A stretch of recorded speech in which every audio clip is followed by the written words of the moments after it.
Hello, and welcome to the first program of Living English. You will learn how to speak English for work, travel, or study. Each week, we look at a short drama, then practice our English. So now, let's look at the first episode of our drama, Sisters and Brothers.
Excuse me, Anne Lee?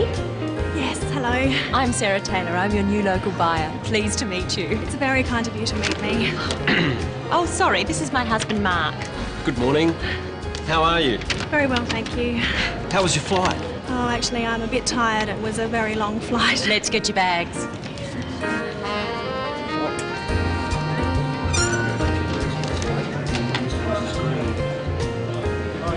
Oh, that's mine there, the red one.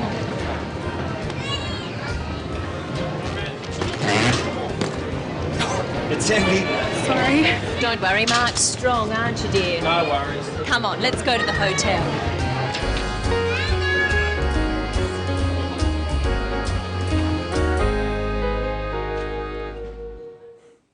Poor Mark. In that episode, we saw how to meet people. Let's look again at how Anne meets Sarah. Excuse me, Anne Lee? Yes, hello. I'm Sarah Taylor. I'm your new local buyer. Anne says, hello. Try at home with the clip. Excuse me, Anne Lee? Excuse me, Anne Lee? Yes, hello. Hello is what we usually say when we meet people. What does Sarah say? I'm Sarah Taylor. I'm your new local buyer. Pleased to meet you. Sarah says her name, and then she says, pleased to meet you. Let's look at this again. I'm Sarah Taylor. I'm your new local buyer. Pleased to meet you. First, Sarah says her name because Anne doesn't know who she is. We just say I'm, which is short for I am, and then our name.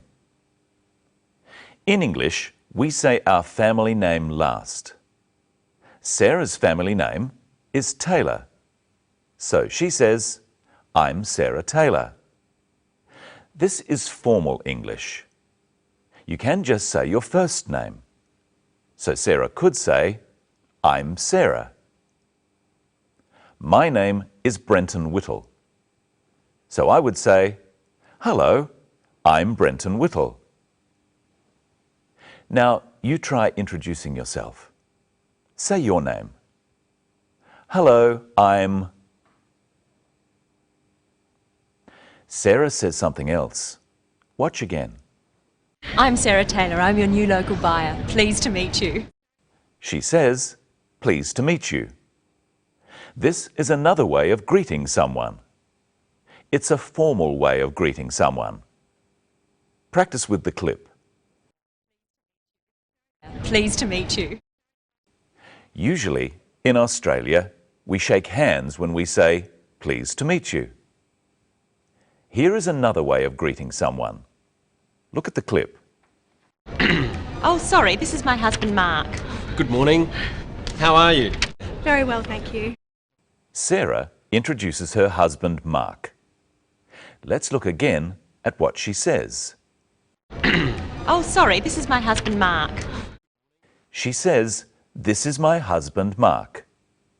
Practice saying this with the clip.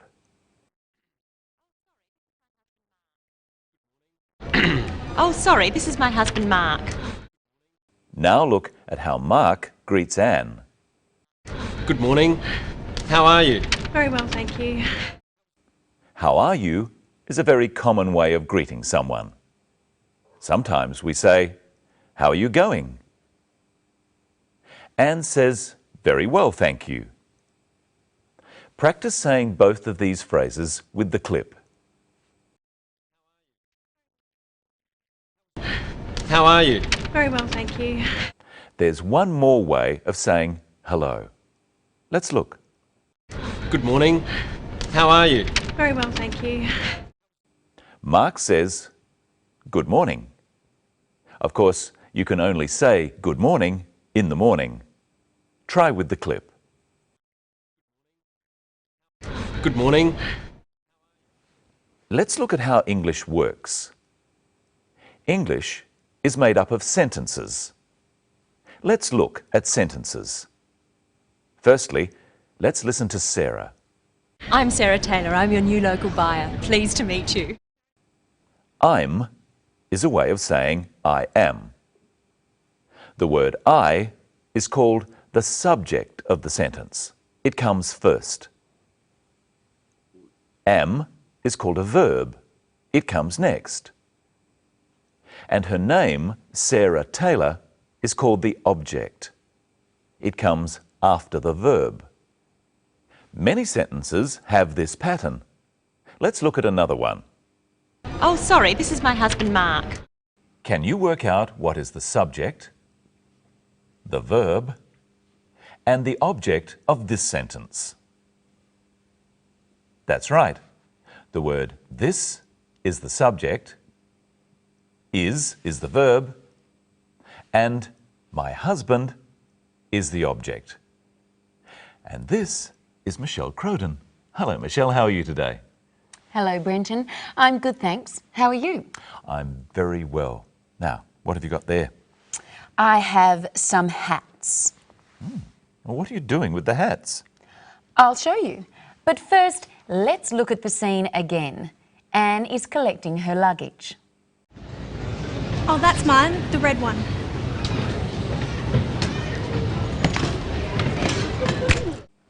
Anne said that her bag was the red one. Red is a colour. I have 4 hats here. Now, which is the red one? This is the red one. Do you know the colours? Which hat is yellow? This is the yellow one. Which hat is blue? This is the blue one. So, which hat is green? This is the green one. Brenton, which hat do you like? This one. Brenton likes the blue hat. What about you, Michelle? I think I see you in red. Haha, yep. Michelle likes the red hat. Which hat do you like? The blue one, the red one, the yellow one, or the green one? You say, I like the... Which hat do I like? That's right, I like the red hat. Which hat does Brenton like? He likes the blue hat. So Brenton, which hat is yours? The blue one. The blue hat is mine. It's my hat. The blue hat is yours. It's your hat. And which hat is mine? The red hat is yours. It's your hat. The red hat is mine. It's my hat. So we've learned 4 colours: red, blue, green and yellow. And we've learned your and yours and my and mine. But there's something else to look at in the scene. Here are 2 clips. Oh, sorry, this is my husband, Mark. Oh, that's mine, the red one. Sarah uses the word this when she introduces Mark. She says, "This is my husband." But when Anne points out her bag, she uses the word that. She says, "That's mine." What's the difference? Look again and see if you can tell. Oh, sorry, this is my husband, Mark. Oh, that's mine, the red one. What's the difference, Brenton? When Sarah says, "This is my husband," she's standing right next to him. But when Anne points to her bag, it's not next to her. So, Brenton, is that your hat? This one? Yes, it is. Is that his hat? No, it isn't. This is your hat, Brenton. Thank you, thank you. And is that your hat, Michelle? Yes, this is my hat. Remember in the clip, Anne's red bag was heavy. Is your hat heavy? No, Brenton, it's light. This is heavy. Yes, it's heavy. Answer the questions at home. Is it light? No, it's heavy. Is this heavy? No, it's light. And are you strong, Brenton? What do you think? Is he strong? Yes, he is, I suppose. And is Mark strong? Let's look and listen for something else Mark says. Don't worry, Mark's strong, aren't you, dear? No worries. So, is Mark strong? I'm not so sure. But Mark said something else. Listen again. No worries. Mark said, "No worries." This is an Australian way of saying okay. And finally, let's look at some different ways of saying hello. Remember what Mark said when he greeted Anne. He said, "Good morning." He said, "Good morning," because it was in the morning, before 12 o'clock. What would he say after 12 o'clock? He could say, "Good afternoon." Try saying it after me. Good afternoon. And if it was in the evening, he could say, "Good evening." Try saying this after me. Good evening. But he probably wouldn't say, "Good night." We usually only say good night when we're leaving or going to bed. And I think it's time for us to leave now, Brenton. No worries, Michelle. Hope you enjoyed episode 1 of Sisters and Brothers and our first program of Living English. And I hope you can watch our next program. We'll find out how to check in at a hotel and about dealing with money. So until then, see you later. Hello, and welcome again to Living English, where we learn how to speak English for work, travel, or study. In each program, we look at a short drama, then practice our English. So let's see today's episode of Sisters and Brothers. Remember, in the last episode, Anne arrived from Singapore. She met her business partner, Sarah. Now, she's checking in at her hotel.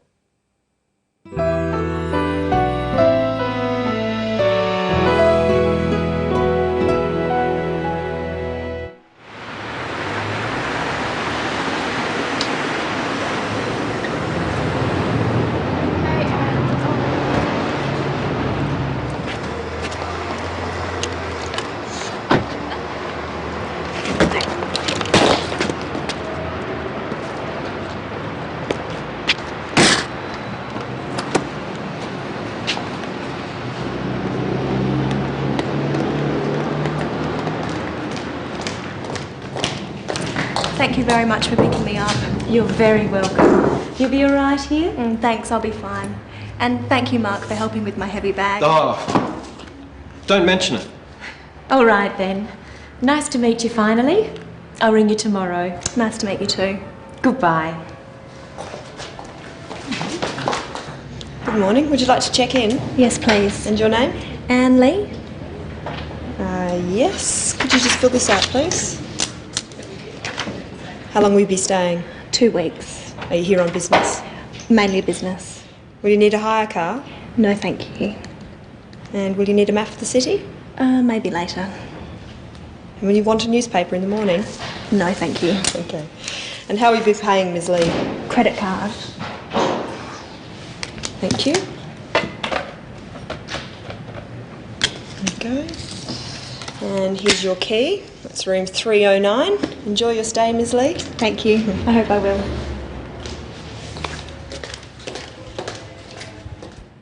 In that episode, we saw how to say thank you and how to reply. Let's have another look. Thank you very much for picking me up. You're very welcome. Anne says, thank you very much. This is a polite way of thanking someone. Try saying, thank you very much for picking me up with the clip. You're very welcome. Thank you very much for picking me up. You're very welcome. Sarah says in reply, you're very welcome. This is a polite reply. Try at home with the clip. Thank you very much for picking me up. Thank you very much for picking me up. You're very welcome. You're very welcome, or just you're welcome, is what we usually say when someone thanks us. You're is short for you are.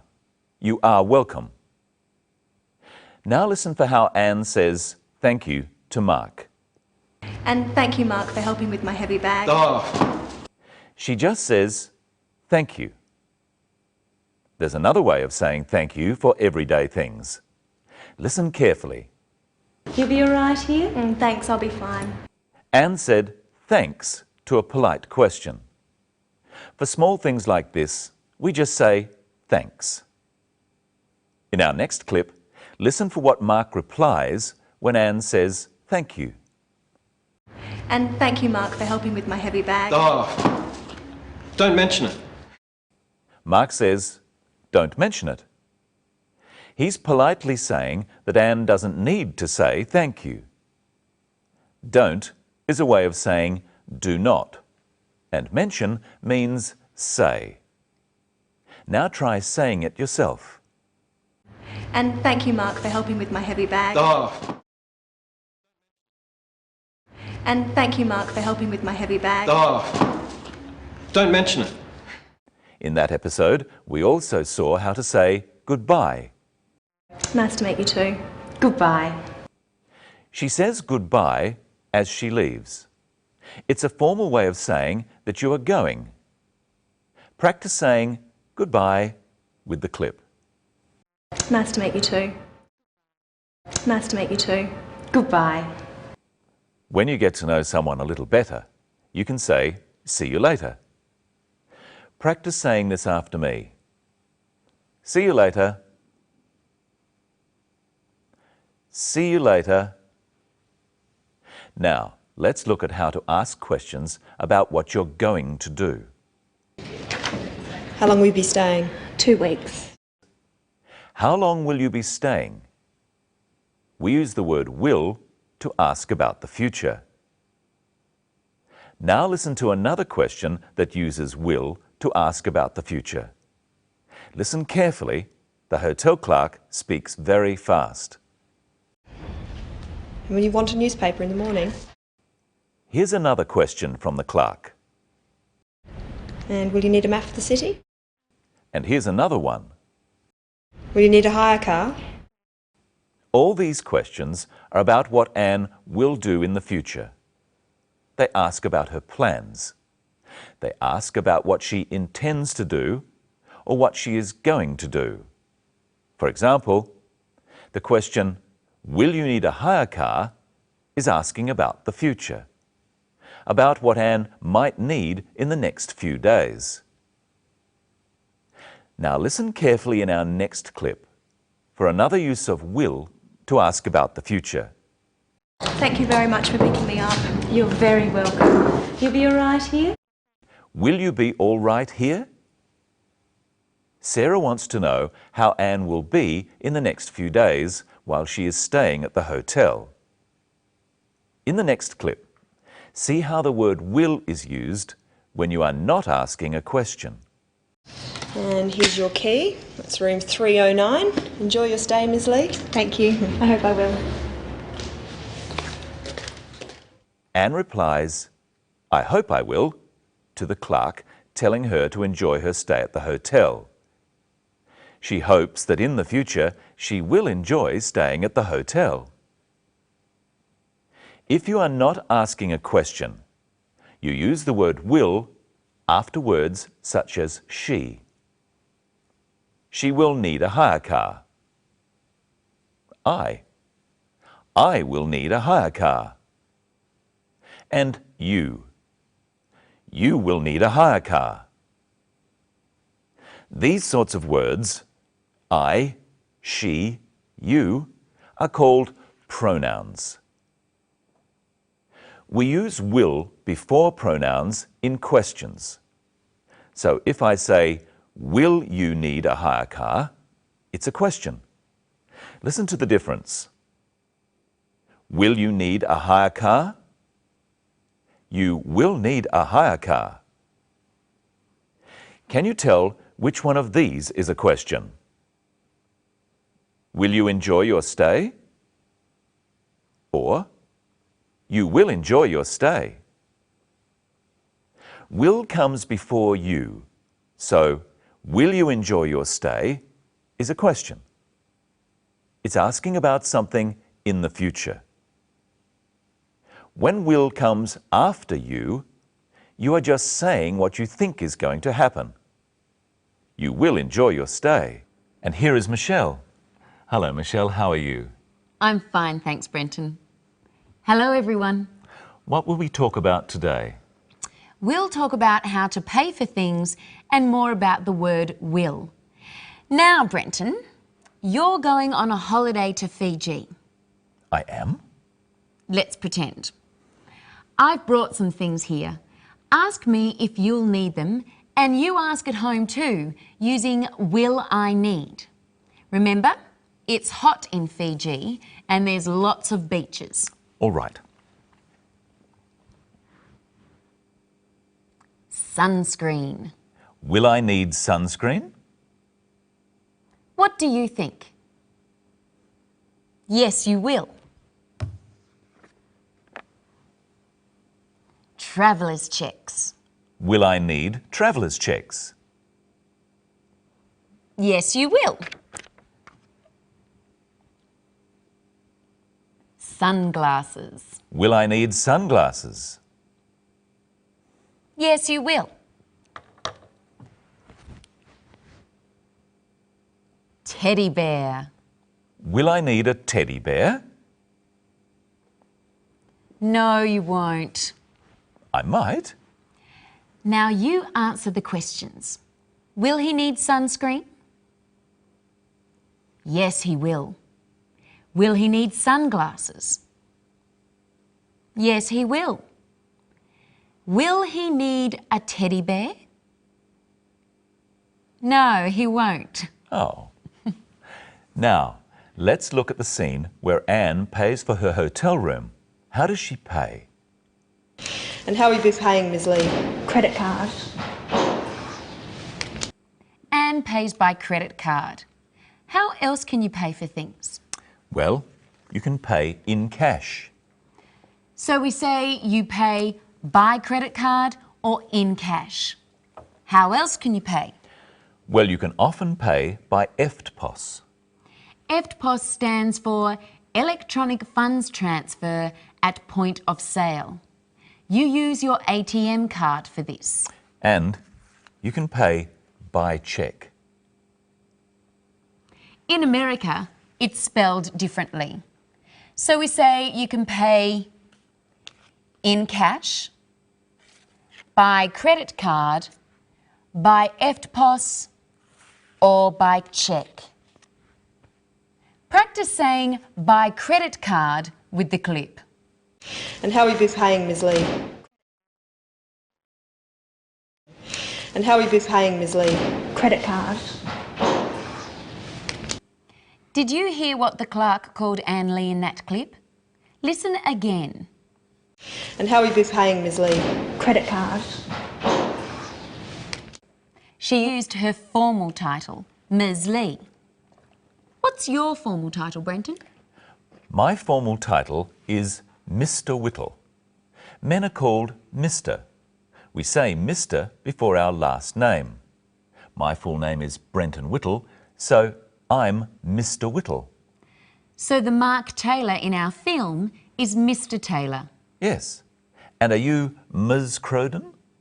I might be. I might not be. What do you mean? Women can be called Ms., Miss or Mrs. Oh, they all sound like each other. Yes, but they're different. You can only be called Miss if you're not married and Mrs. if you are married. Are you a Miss or a Mrs.? I like to be called Ms. Any woman can be called Ms, just like any man can be called Mr. Practice these after me. Mr. Whittle. Mrs. Taylor. Miss Taylor. Ms. Lee. Have a go at saying Ms. Lee with the clip. And how will you be paying, Ms. Lee? Now it's time for a memory test. How are you going to pay? By credit card? By cheque? In cash? And I hope you'll watch our next program. We'll find out how to make appointments and about words to do with time. So until then, see you later. Hello, and welcome again to Living English, where we practice listening to and speaking English. In each program, we look at a short drama, then practice our English. So let's watch today's episode of our drama, Sisters and Brothers. In the last episode, Anne was in her hotel room, but she was worried. Let's see what happens next.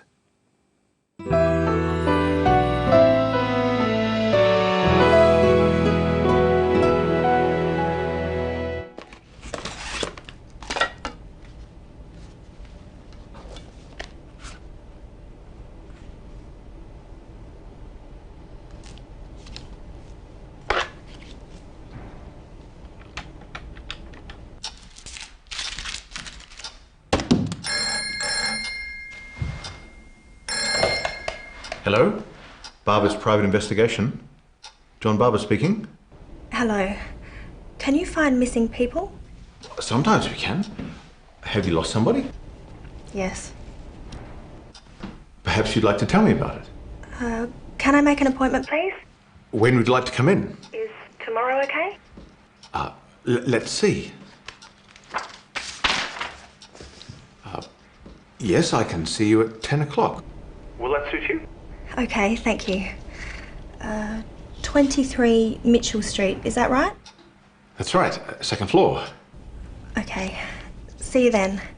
Goodbye. Goodbye.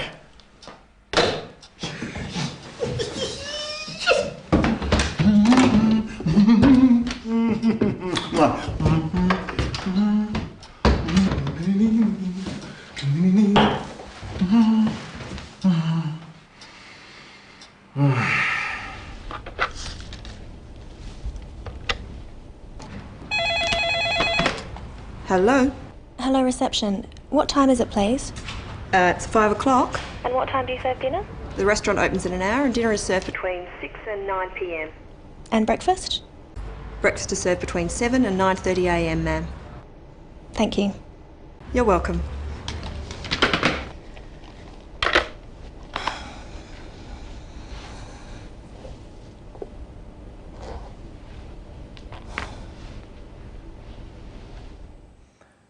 I wonder what's wrong with Anne. You'll have to watch the next episode to find out. In that episode, we saw Anne use the phone to make an appointment. Let's listen again. Perhaps you'd like to tell me about it. Can I make an appointment, please? When would you like to come in? Is tomorrow okay? Let's see. Yes, I can see you at 10 o'clock. Will that suit you? First, Anne asks for an appointment or a meeting. Can I make an appointment, please? Now try saying it yourself with the clip. Can I make an appointment, please? Now listen to what John says. When would you like to come in? He asks when. He wants to know what time is best. Now practice saying it with the clip. When would you like to come in? What day does Anne want to come in? Is tomorrow okay? Tomorrow is the next day, or the day after today. If today is Monday, tomorrow is Tuesday. The day before today is called yesterday. So what time is Anne's appointment? Let's see. Yes, I can see you at 10 o'clock. 10 o'clock. We put o'clock after the number of the hour. 10 o'clock is exactly at 10, not after or before. Listen again and then try saying it yourself.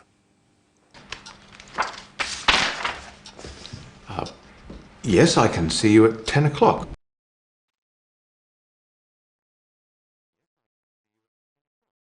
John said, I can see you.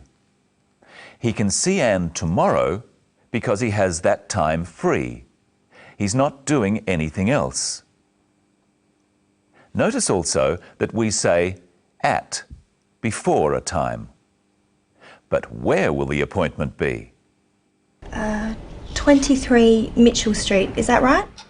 That's right, second floor. The address is 23 Mitchell Street. That's where Anne has to go. She has to find that building tomorrow and look for John's office on the second floor. She will have to take a lift or walk upstairs to get to the second floor. In our last episode, we looked at how saying the word will before words such as you or I is used in questions. Will I? Will you?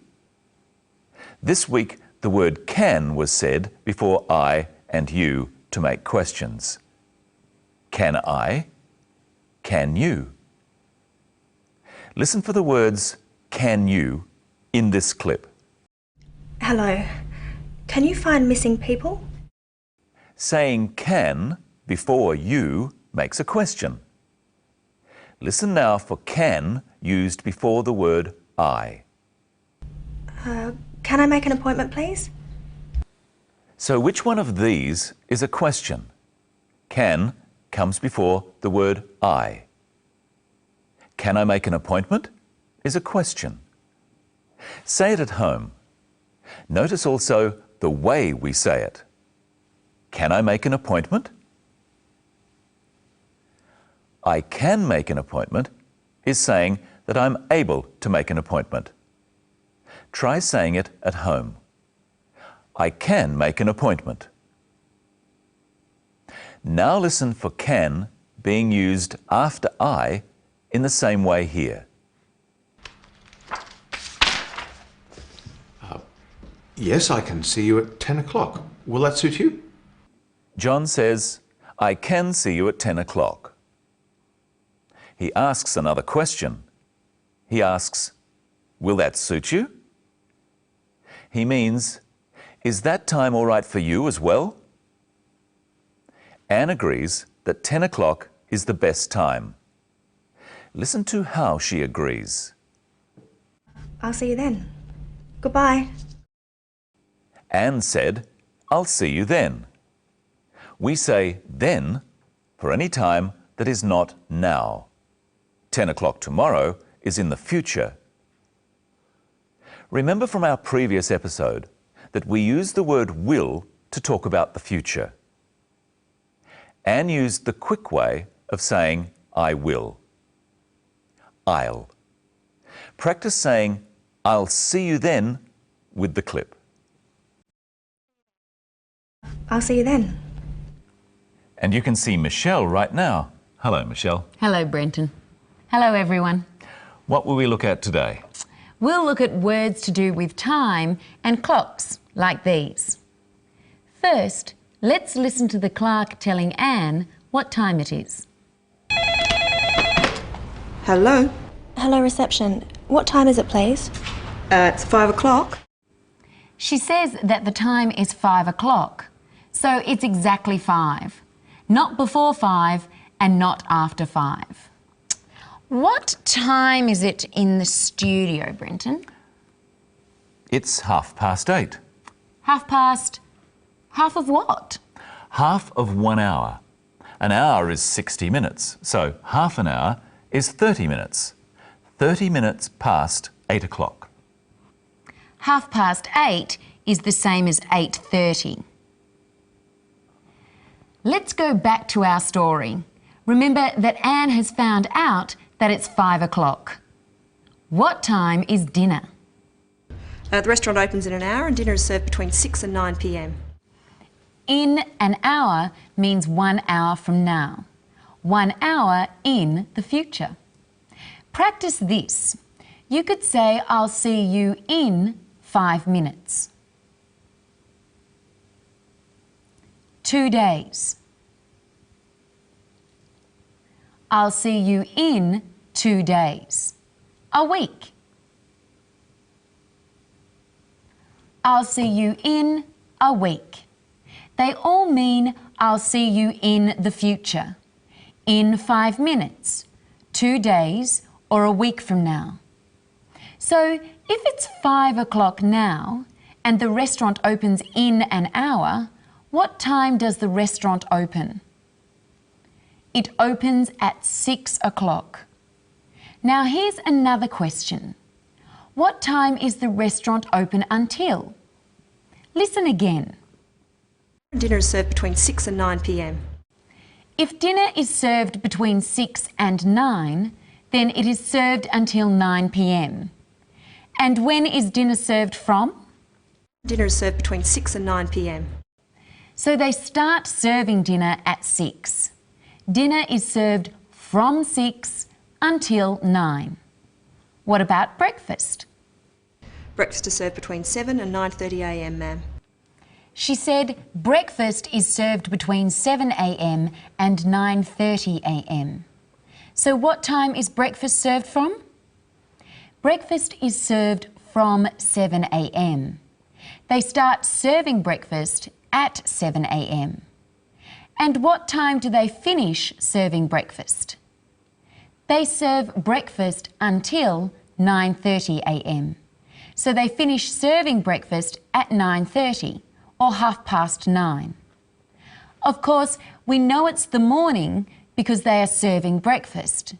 But we also know because she says a.m. after the time.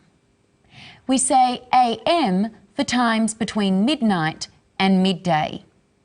Midnight is 12 a.m. and midday is 12 p.m. Let's practice.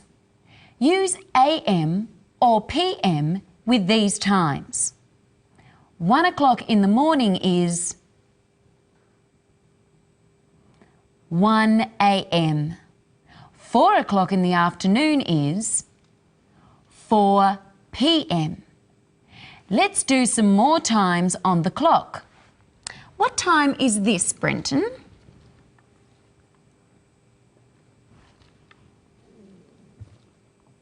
A 8:15. 15 minutes is a quarter of an hour. You could say 8:15 too. What about this time? That's 9:15. It's not 8:75? No, we don't say that. We say 8:45. So you say past for any of the minutes on this side of the clock and 2 for the ones on this side. Yes, that's right. And the other way of saying the time is always the hour and the number of minutes after it. Yes, we can say 8:45 or 8:45. Okay. What's this time? That's 20 to 9 or 8:40. Now it's your turn. What's this time?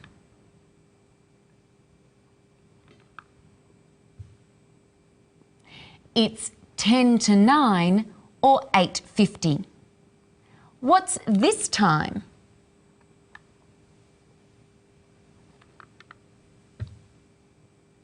It's 10 past 8 or 8:10. It's also time for us to go. I hope you can watch our next program. It's all about how to ask questions. Hello. Welcome to Living English. Today, we're looking at directions. How do you ask for directions when you're in a strange city? Remember from last episode, Anne has an appointment with a private detective. Now she has to find his office. Let's see how she goes in today's episode of Sisters and Brothers.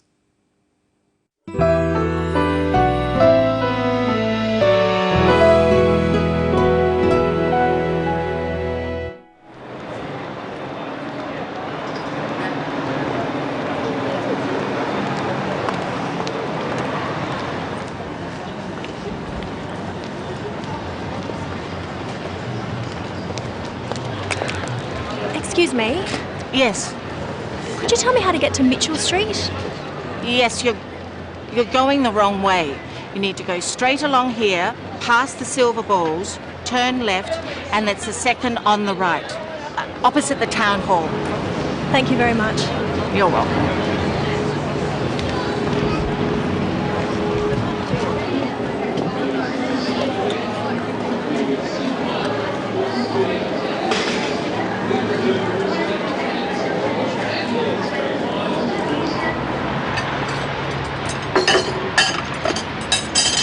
Excuse me, Yes, I'm looking for number 23, Barber's private investigator.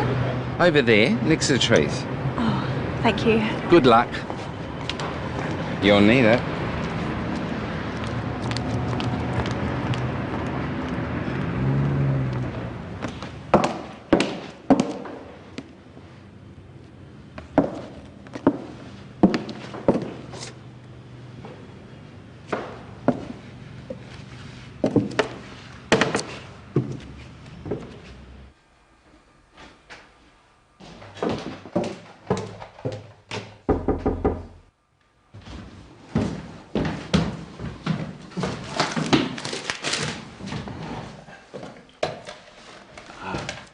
Come in.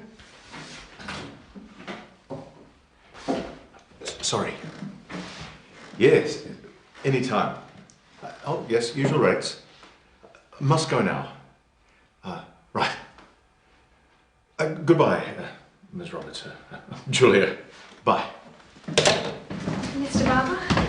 John, private investigator. You must be Ms. Lee. Please, sit down. Now, what can I do for you, Miss Lee? Could you find him for me?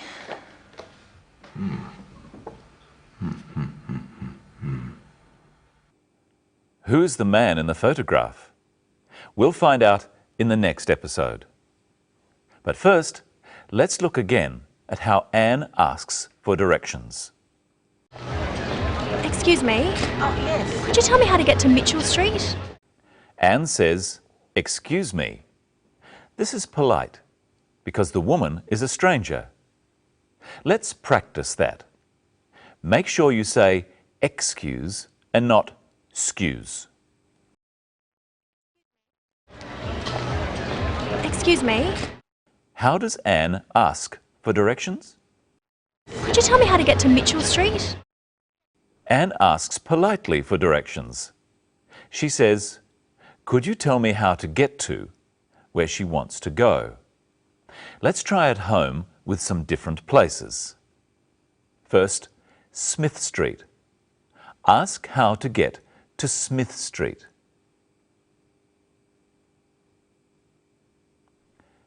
Could you tell me how to get to Smith Street? The post office.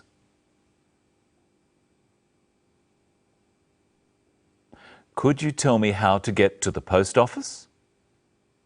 The airport. Could you tell me how to get to the airport? Now let's listen to the directions. Yes, you're going the wrong way. You need to go straight along here, past the silver balls, turn left, and it's the second on the right, opposite the town hall. Thank you very much. You're welcome. We'll look at some of those words a bit later. Anne asks someone else for directions. Watch how she asks this time. Excuse me. Yes. I'm looking for number 23, Barber's private investigator. Anne says what she is looking for. She says, "I'm looking for number 23. This is the street number. You try saying this with the clip.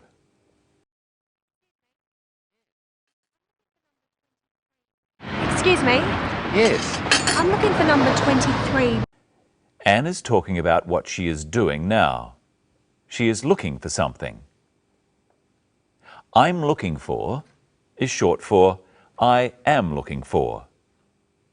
This is called the present continuous tense. We use it for actions which continue. Let's practice. Use I'm looking for with these words. The post office. I'm looking for the post office. The supermarket. I'm looking for the supermarket. Look at what happens when instead of I, we use other words. Anne's looking for number 23. So what's Anne looking for? Answer using she's. She's looking for number 23. What's he looking for? He's looking for number 23. What are you looking for? You're looking for number 23. And what are they looking for? They're looking for number 23. Everybody is looking for number 23. Look at how we write and say these. Say them after me. I'm looking. He's looking. She's looking. It's looking. You're looking. We're looking. They're looking. Notice how we use am with I. I am looking. But we usually say, I'm looking. Is used with he, she, and it. He is looking. But we usually say, he's looking. Are is used with you, we, and they. They are looking. Finally, look at how John asks Anne what she wants. What can I do for you, Miss Lee? He asks what he can do for her. He means, what does she want him to do? Try at home with the clip. What can I do for you, Miss Lee? Come in. Brenton Whittle? You must be Michelle. Please sit down. Thank you. What can I do for you, Michelle? You can help me practice my card trick. What do I have to do? Pick 3 cards. Put them face up on the table.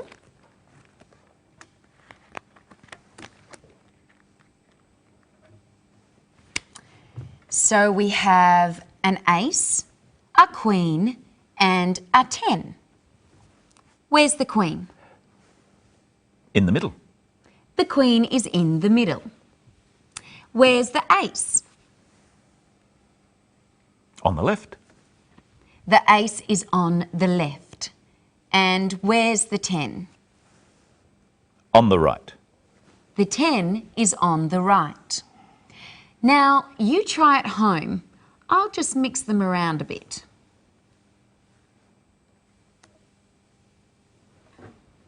Now, look at the cards and tell me, where is the ace? That's right. The ace is on the right. Where is the 10? The 10 is in the middle.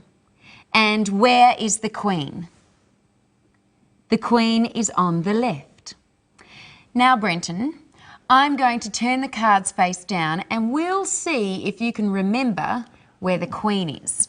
Watch carefully.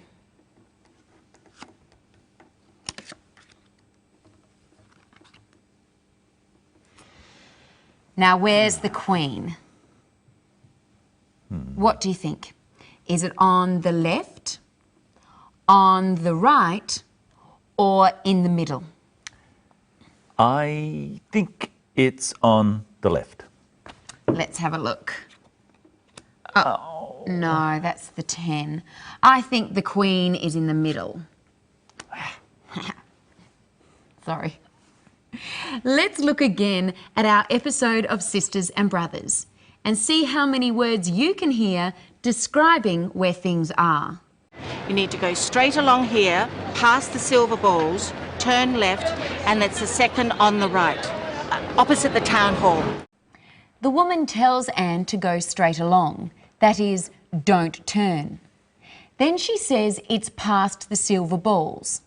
It is further along from the silver balls in the same direction. She tells Anne to turn left, and then she says it's the second on the right. She means Anne should turn to the right at the second street she comes to. Finally, the woman says it's opposite the town hall. That is, it is directly across the street from the town hall. Look at another part of the story. Over there, next to the trees. The place Anne is looking for is next to the trees. Now we have some new words to describe where something is. Brenton, I'm going to put another card down here. It's a 2. Now, where is the 2? The 2 is on the left. Is there another way we can describe where it is? It's next to the queen. And where is the queen? The queen is between the 2 and the ace. That's right, it's between them. There's a card on one side and another one on the other side of the queen. Now, there's one more word we heard to help say where something is, but I'll need to put out some more cards.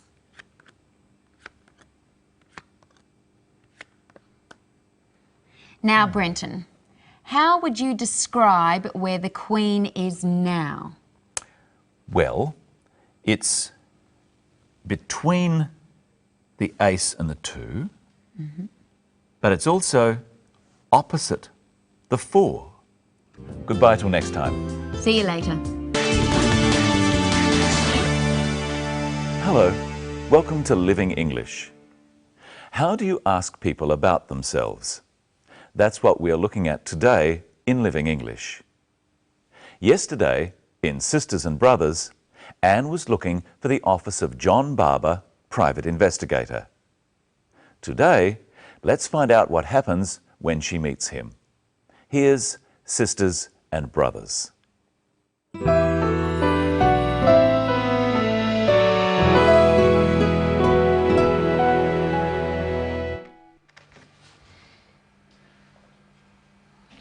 Can you help me?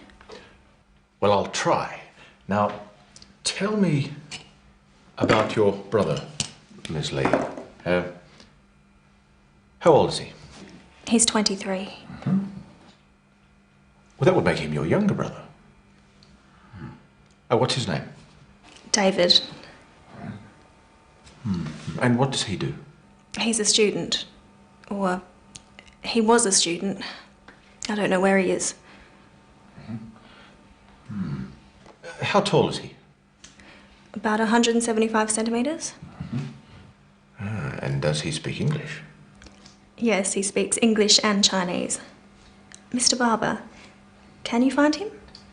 I'll certainly try. Now, tell me a little about yourself, Ms. Lee. Where are you from? I come from Singapore. I'm Singaporean. Right. And how old are you? I'm 25.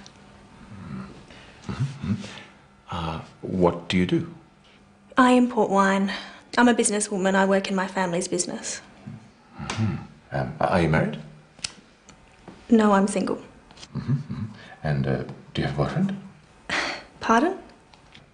Oh, sorry. We private investigators are a naturally curious bunch. Ms. Lee, perhaps you'd better tell the whole story. It all started 2 years ago. The detective should not have asked Anne whether she had a boyfriend. It was too personal. He didn't need to know this. But let's look at how he asks some of the other questions. Where are you from? I come from Singapore. I'm Singaporean. John asks Anne where she is from. He wants to know what country she comes from. You try with the clip. Where are you from? Anne answers by saying what country she comes from, then her nationality. Listen. I come from Singapore. I'm Singaporean. She says, I come from, then the name of her country. I come from Singapore. Then she says, I am, and her nationality. I'm Singaporean. Singapore is the name of the country. Singaporean is an adjective made from that name. Here's some other examples. Korea, Korean.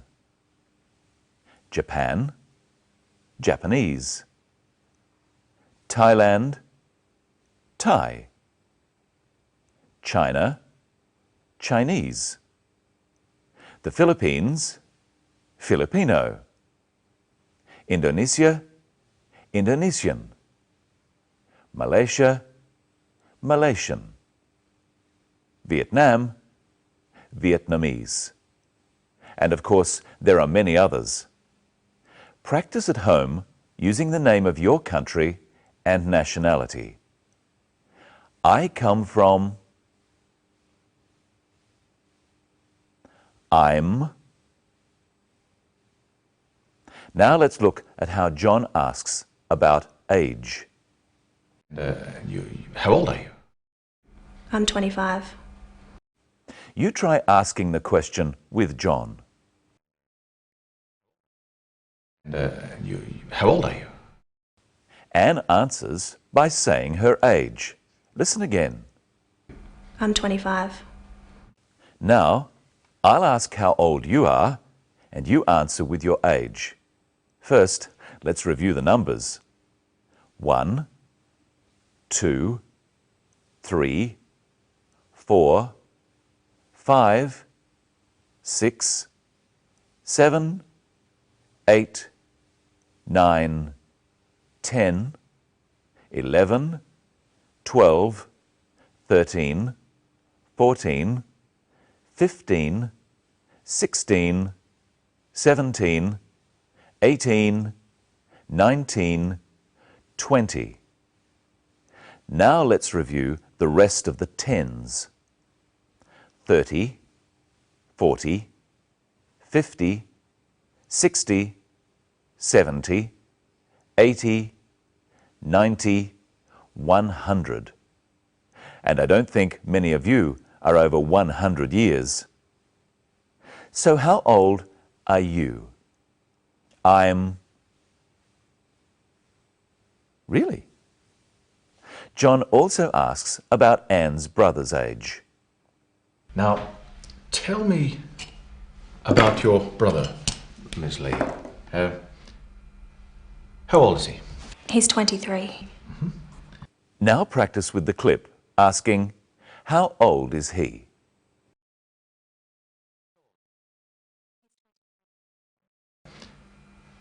How old is he? He's 23. So now we know David's age and we know Anne's age. Try asking and answering the questions. First, David. Ask his age. And answer. He's 23. Ask her age. And answer.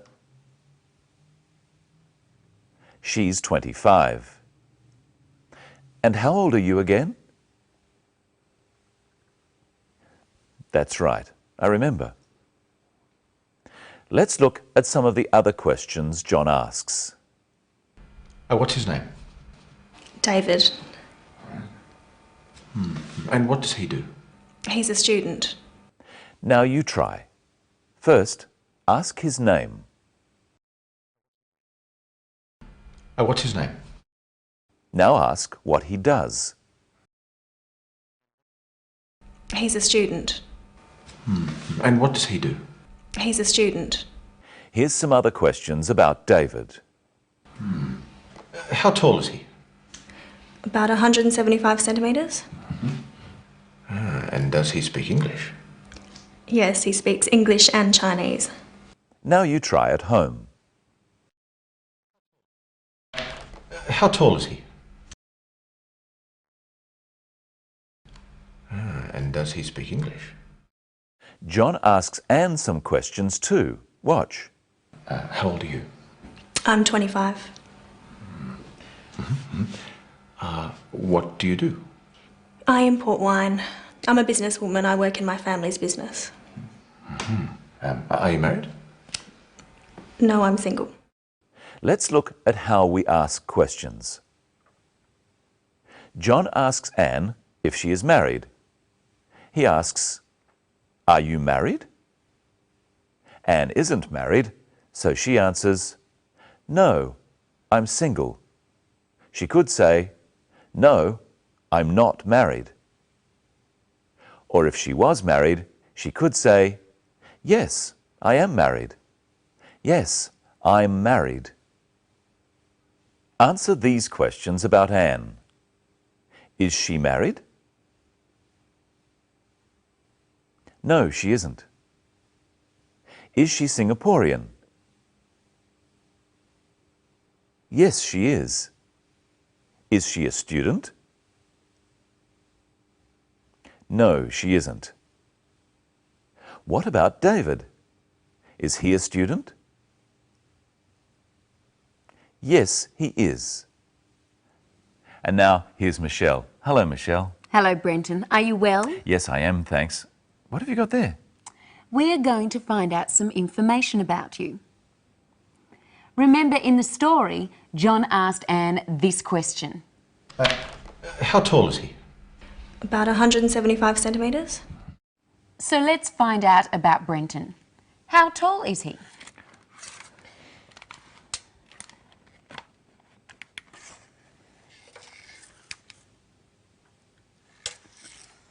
He's 183 centimetres tall. So how tall are you, Brenton? I'm 183 centimetres tall. I'm 183 centimetres. And we could also ask, what is your height? My height is 183 centimetres. Now, let's find out what Brenton weighs. Could you step onto the scales for me? Now, how much does he weigh? Or we could say, what is his weight? He weighs 90 kilos. His weight is 90 kilos. Let's look again at how to ask questions. Firstly, questions using are or is. What is his height? We also use is in the answer. His height is 183 centimetres. What is his name? His name is Brenton. Some questions use do or does. With these questions, the answer is usually yes or no. Does he speak English? Yes, he speaks English. Here we use the verb from the question in the answer too. Does he have dark hair? Yes, he has dark hair. But we could also just say, yes, he does, or no, he doesn't. I think we need to find out a few details about you, Michelle. Fire away. Are you married? No, I'm not. Do you speak Chinese? No, I don't. Do you have a car? Yes, I have a car. Do you have any pets? Yes, I have a dog. How old are you? Guess. Oh, no. Now you answer the questions. You can answer, yes, she is, or no, she isn't. Yes, she does, or no, she doesn't. Is she married? No, she isn't. Does she have blonde hair? Yes, she does. Is she tall? No, she isn't. Does she have a car? Yes, she does. Does she speak Chinese? No, she doesn't. Does she have a dog?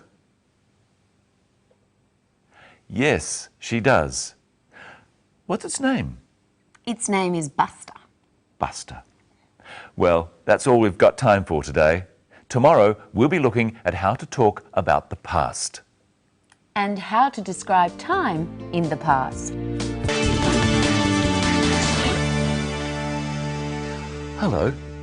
Welcome to Living English. In today's program, we look at how to ask about the past. Remember, Anne went to see John, the private investigator, and asked him to help her find her brother. In today's episode, Anne tells John more about her brother. Let's see what she says.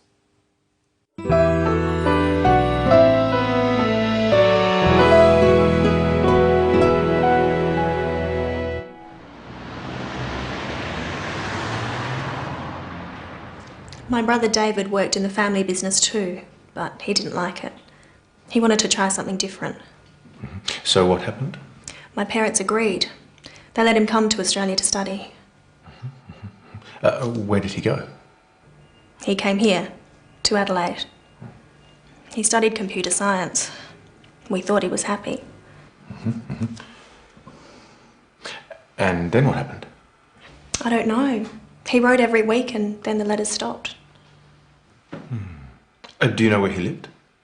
He stayed with an Australian family. He was a boarder. Here's the address.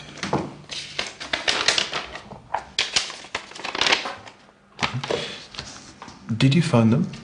Yes, of course. He left there a year ago. They don't know where he went. Does he have a mobile phone? I don't know. He did, but he doesn't answer it now.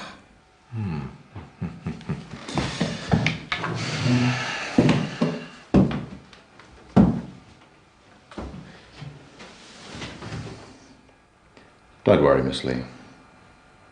I'll find your brother. I wonder what has happened to Anne's brother. You'll have to keep watching our program to find out. Anne had to tell the private investigator about things in the past. We change the way we say certain words if we are talking about the past. Listen to how Anne does this. My brother David worked in the family business too. Which word tells us that Anne is talking about the past? Listen again. My brother David worked in the family business too. The word that tells us that Anne is talking about the past is worked. It's a verb. Verbs are words of action or doing words, such as run and walk. They are said in different ways to show when the action is. There are 4 ways to say most verbs. Let's look at the ways of saying the verb work. The basic form is work. I work hard. After he, she, or it, we say works. She works hard. John works hard. These are called the simple present tense. They describe things people do all the time or every day. To talk about right now, we say working. I'm working hard now. This is called present continuous tense. And to talk about the past, we say worked. I worked hard yesterday. This is called past tense. The most common sound we use on the end of verbs to form the past tense is d. Work, worked. See how we spell the sound d. Now try saying worked with Anne. My brother David worked in the family business too. Let's listen for some more verbs with this d past tense form. He studied computer science. He studied. Studied is the past tense of study. Repeat this with the clip. He studied computer science. Now listen for another past tense with a d sound on the end. He stayed with an Australian family. He stayed. Stayed is the past tense of stay. Most verbs have this sort of past tense. We call them regular verbs. It would be easy if all verbs were regular, but some are different. Listen. He wrote every week and then the letters stopped. Wrote is the past tense of write, not righted. We call these sorts of verbs irregular. Try saying, he wrote every week with the clip. He wrote every week. In the next clip, see if you can hear the past tense of think. We thought he was happy. The past tense of think is thought. It's spelled in a strange way, but it's easy to say. Thought. Try saying, we thought he was happy. We thought he was happy. Did you notice the other verb used all the time in English in its past tense form? Listen again. We thought he was happy. Was is the other verb in its past tense form. Was is one of the forms of the verb to be. It's very important, and you need to know how to use it. When we are talking about the present, about now, we use is. He is happy now. To talk about the past, we say, he was happy yesterday. And you can say, I was happy, or she was happy. But you must say, you were happy, they were happy, and we were happy. Both was and were are past tense. Have a try at using the right one for talking about the past. I happy. I was happy. They happy. They were happy. You happy. You were happy. He happy.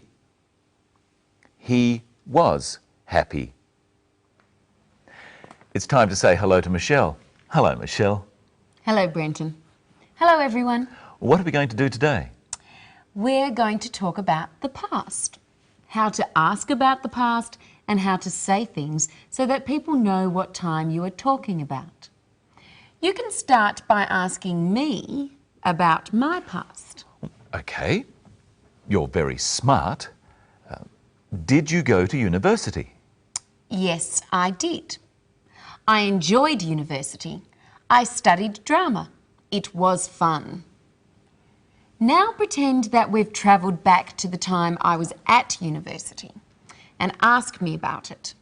All right. Do you go to university? Yes, I do. I enjoy university. I study drama. It's fun. Now you're in the present. Yes. Ask me about the past again. Did you go to university? Yes, I did. I enjoyed university. I studied drama. It was fun. Now, what words changed? Well, enjoy became enjoyed. What else? You said it's fun for the present and it was fun for the past. And? We both said did instead of do for the past. Yes. Michelle, did you get our coffee? Yes, I did. It's just over there. I'll go and get it.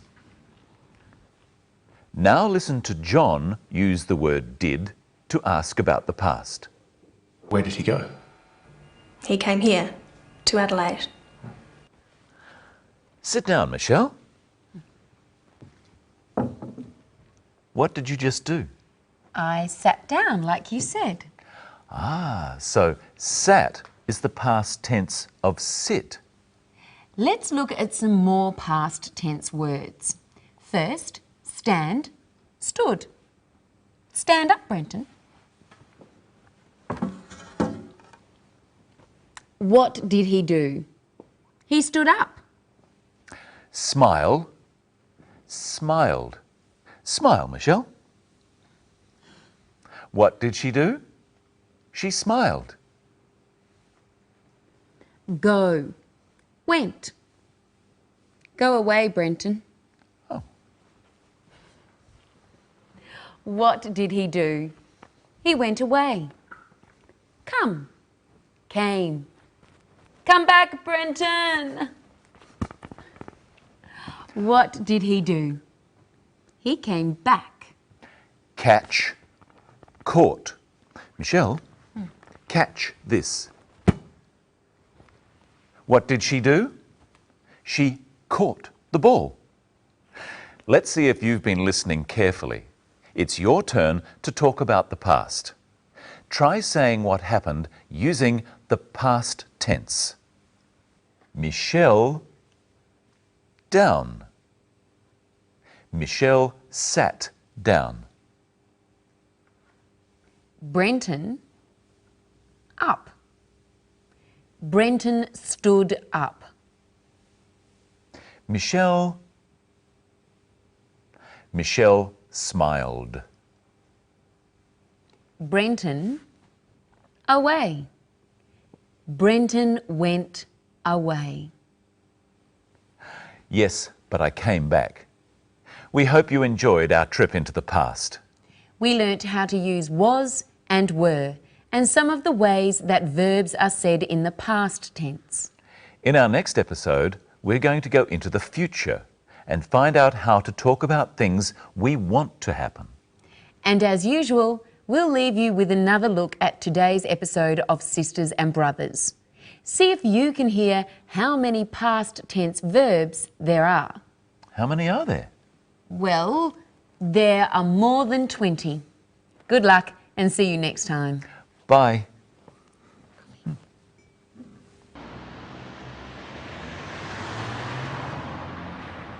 My brother David worked in the family business too, but he didn't like it.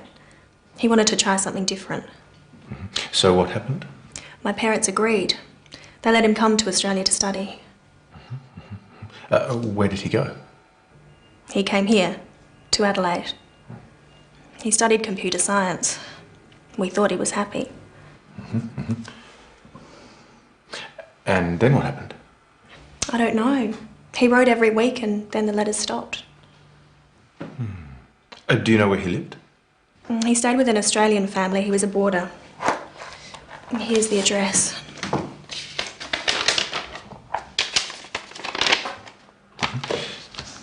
Did you phone them?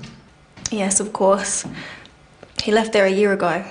They don't know where he went. Does he have a mobile phone? I don't know. He did, but he doesn't answer it now.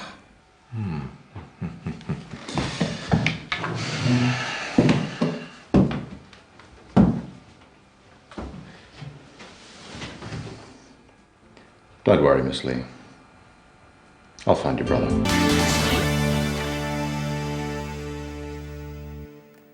Hello.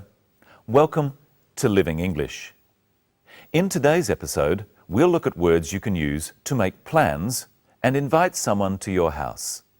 And we'll be looking at how to talk about the future and what is going to happen.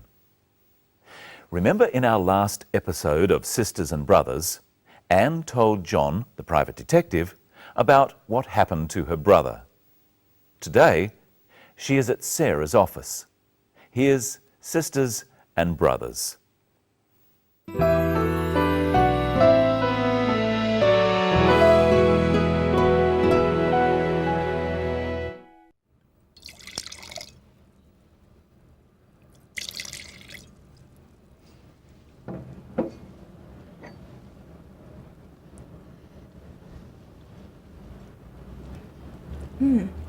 It's very smooth. Good flavour too. It sells well in restaurants here. I think these will sell well in Singapore. The samples you sent me were very popular with our staff. You seem to understand our taste in Singapore. Thank you. It's my job to know what my clients like.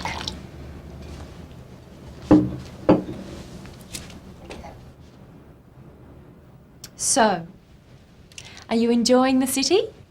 It's very nice. What are you going to do tomorrow? I don't know. I'll probably stay in the hotel and relax. Why don't you come to lunch with us at home? Oh, thank you, but you have your family. Yes, and they want to meet you.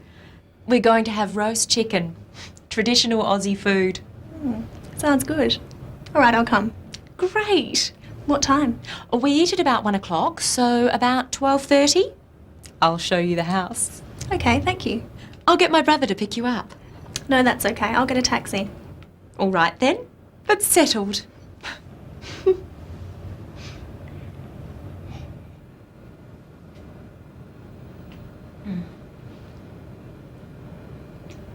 Let's look at how Sarah asks Anne about her plans. What are you going to do tomorrow? I don't know. I'll probably stay in the hotel and relax. Sarah asks, what are you going to do? Going to is used to talk about future plans. Repeat the phrase with the clip. What are you going to do tomorrow? Sarah invites Anne to her house. What are they going to have for lunch? Listen. We're going to have roast chicken, traditional Aussie food. They're going to have roast chicken. Let's practice going to. First, the question. What are you going to do tomorrow? Let's ask the question with different subjects. First, he. What is he going to do tomorrow? They. What are they going to do tomorrow? Now, let's look at the answer. Anne is going to relax. So she would say, I'm going to relax. You try answering the question. What are you going to do tomorrow? I'm going to relax. What is she going to do tomorrow? She's going to relax. What are we going to do tomorrow? We're going to relax. What are they going to do tomorrow? They're going to relax. There's another way of talking about the future, to use the word will. Listen again to what Anne says about her plans for tomorrow. What are you going to do tomorrow? I don't know. I'll probably stay in the hotel and relax. Anne says, I'll probably stay in the hotel. I'll is short for I will. This is another way of talking about the future. I will do something.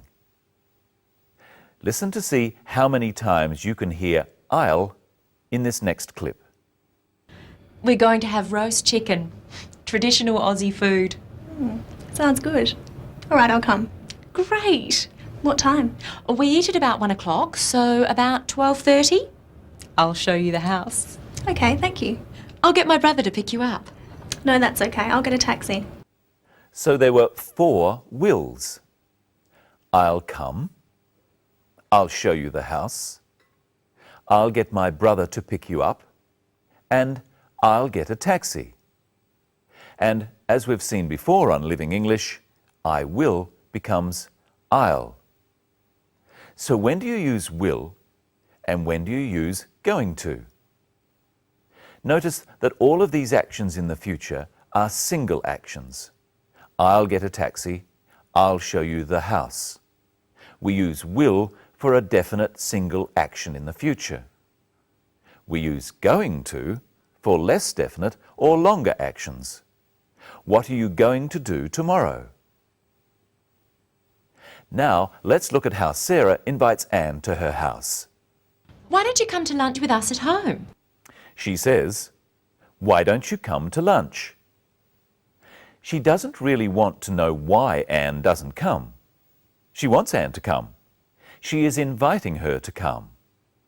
Practice with the clip. Why don't you come to lunch with us at home?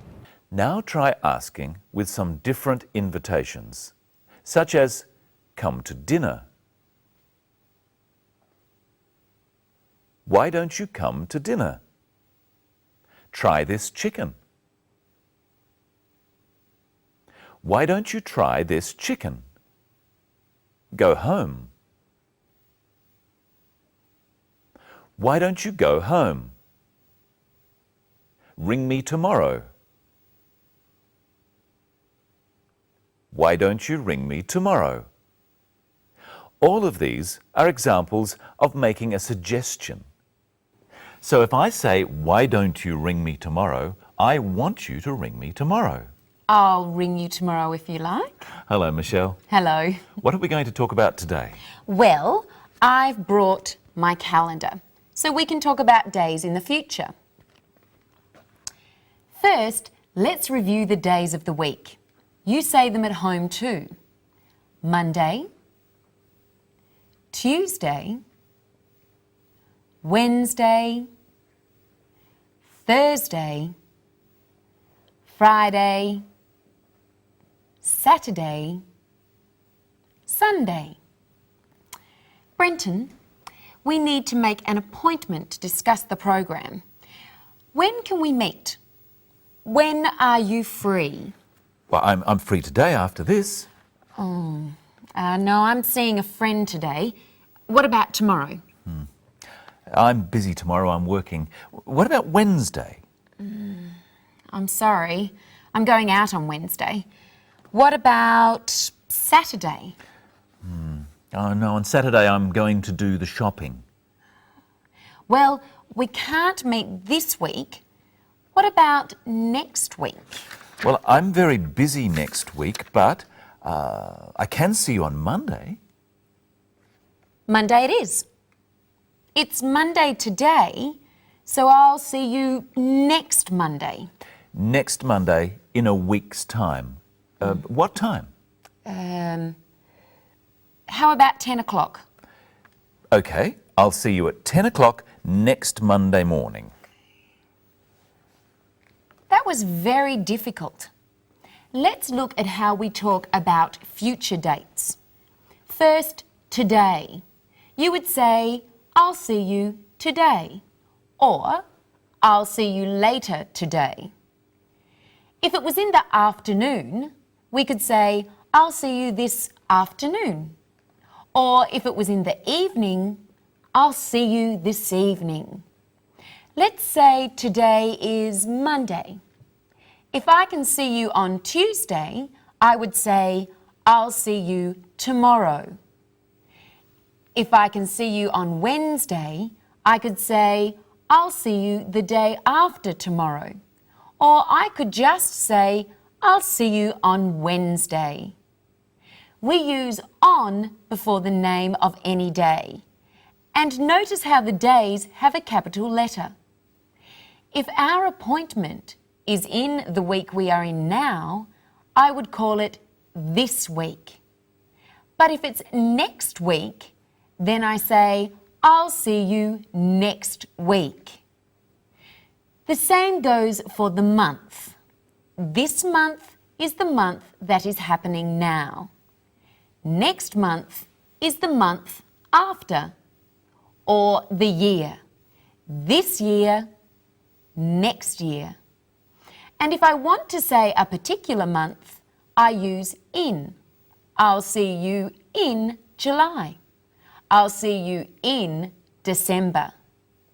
And when we say a particular time, we use at. I'll see you at 2 o'clock. I'll see you at 4:30. But if we want to say how far in the future the appointment is, we use in. I'll see you in 10 minutes. I'll see you in 2 hours. I'll see you in a week. I'll see you in a month. That sounds complicated, Michelle. Not really. We just have to remember whether to use on, at, or in. Let's practice. I'll say a time and you say, I'll see you on, at, or in that time. You try one, Brenton. Okay. A week. I'll see you in a week. Perfect. Now you try at home. A month. I'll see you in a month.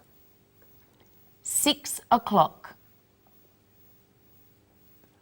I'll see you at 6 o'clock. January. I'll see you in January. Thursday.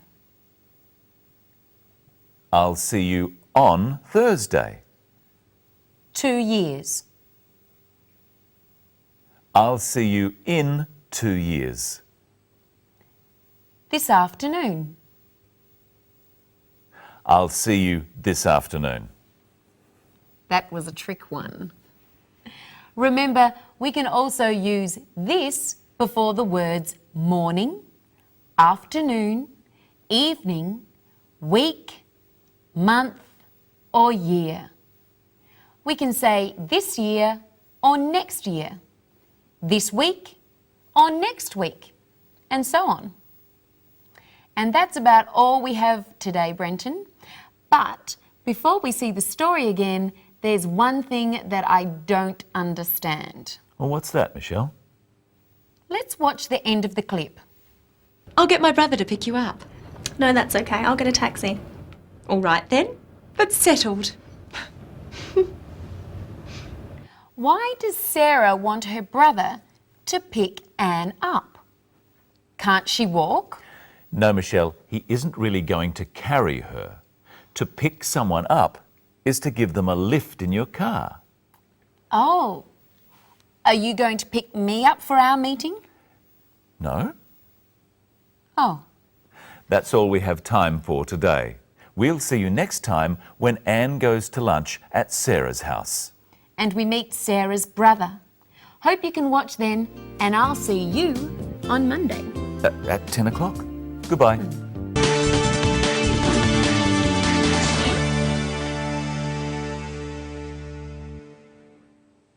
Hello. Welcome to Living English. Today, we'll learn how to talk about paying, some words to describe where you live, and how to talk about your family. In our last episode of Sisters and Brothers, Sarah invited Anne to her house for lunch. In today's episode, Anne is on her way to Sarah's house. So let's see what happens.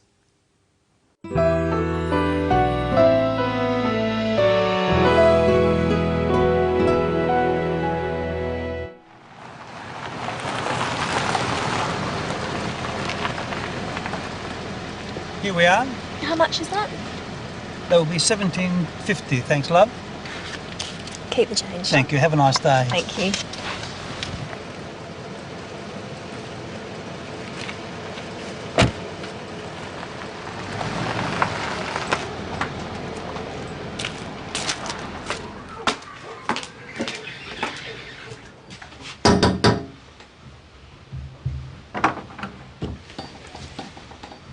Hello, I'm Anne. Mummy. Come in, Anne.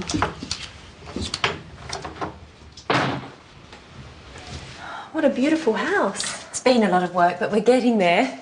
This is the bathroom.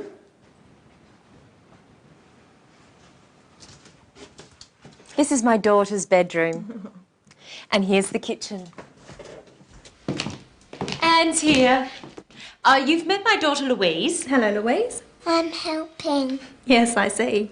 And my husband Mark. Hello again. Oh, sorry about my heavy bag. Just kidding. But you haven't met my little brother? This is Steve. I was going to pick you up this morning. You wouldn't let me. I'm sorry. I like to find my own way around. No worries.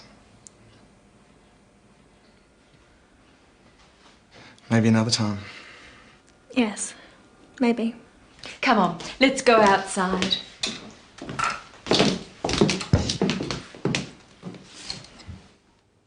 Let's look first at how Anne pays the taxi driver. She asks him how much she has to pay. Here we are. How much is that? That will be $17.50, thanks, love. Keep the change. Anne asks the taxi driver, how much is that?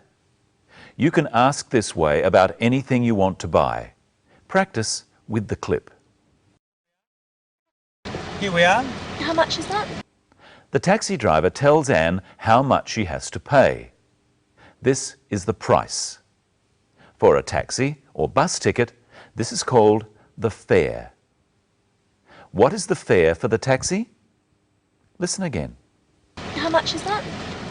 That will be $17.50, thanks, love. The taxi driver says, that'll be $17.50. $17.50 is $17.50. In English, the price is usually two numbers, the dollars and the cents. If the price was just $17, the taxi driver would have said, that'll be $17. If the price was 50 cents, he would say, that'll be 50 cents. How much did Anne give the taxi driver? That will be $17.50, thanks, love. Keep the change. She gives him $20, but the fare was $17.50. So how much change should the taxi driver give Anne? He should give her $2.50. Why doesn't he? What does Anne say to stop him giving her the $2.50? That will be $17.50, thanks, love. She says, keep the change. She is giving him the $2.50 as a tip, as extra money. In Australia, you don't need to give a tip, but sometimes people give a tip to taxi drivers or waiters for good service. Sarah shows Anne around her house. Let's look at the names of the rooms of the house. What a beautiful house. It's been a lot of work, but we're getting there. This is the bathroom.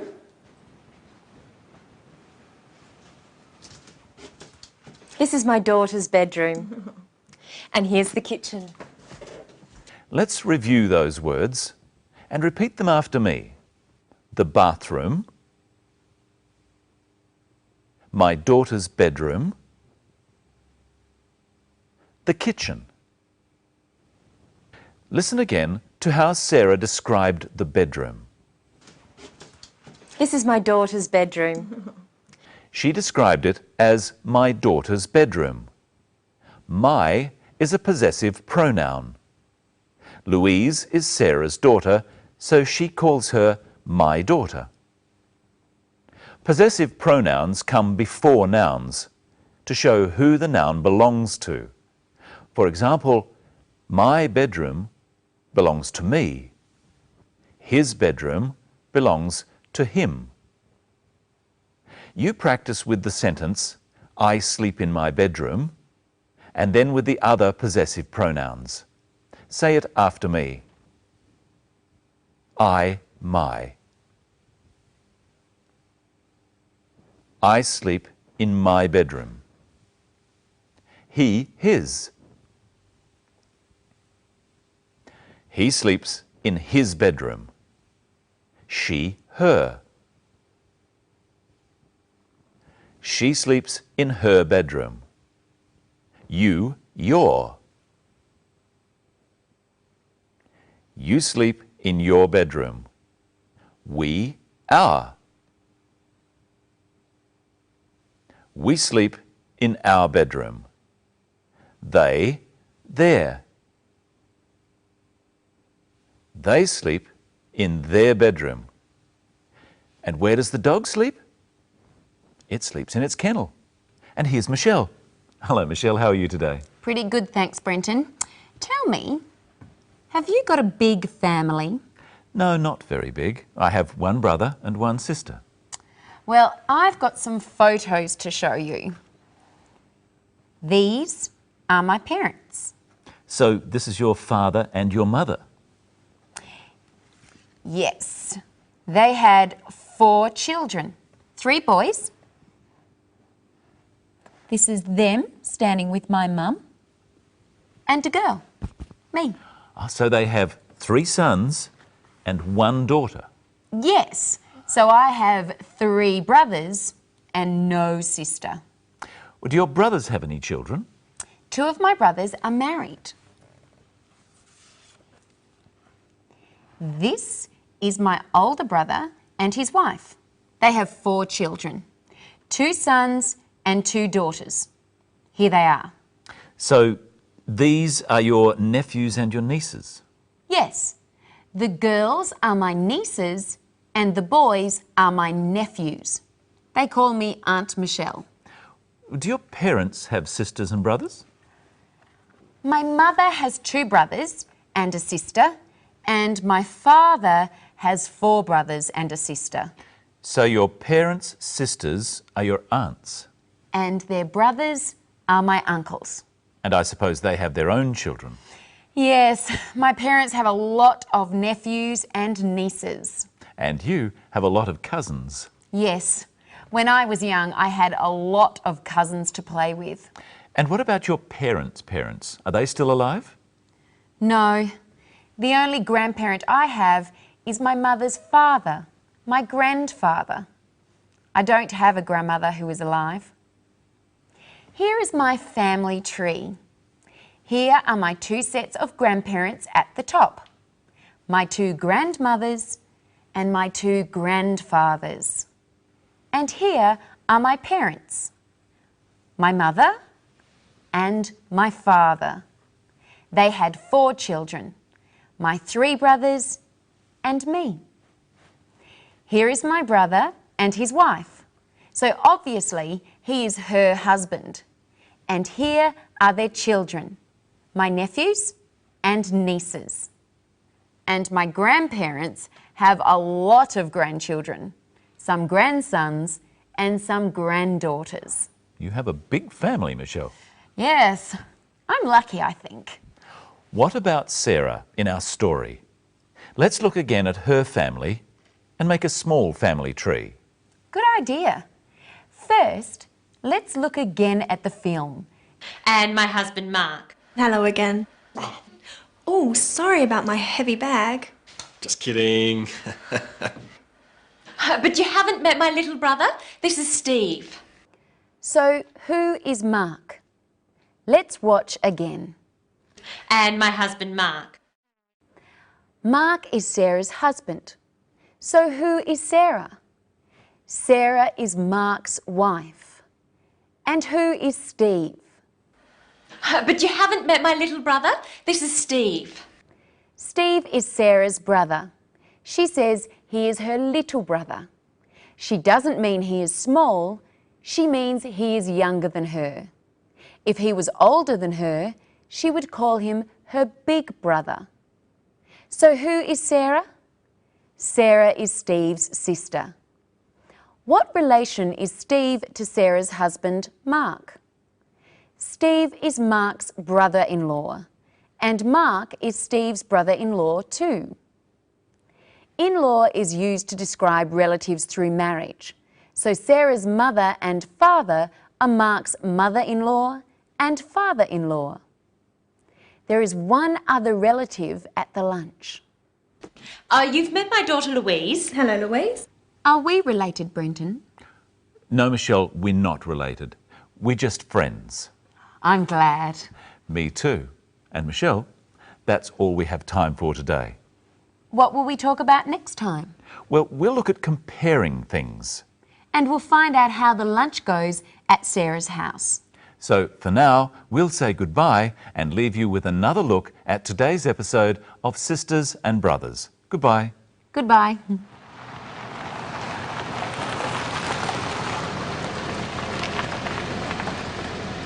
Here we are. How much is that? That will be $17.50, thanks, love. Keep the change. Thank you. Have a nice day. Thank you.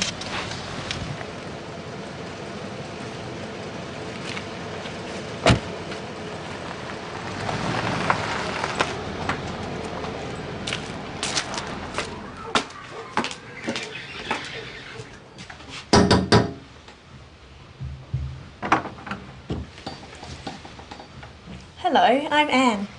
Mummy. Come in, Anne.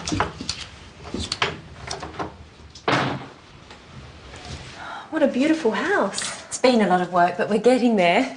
This is the bathroom.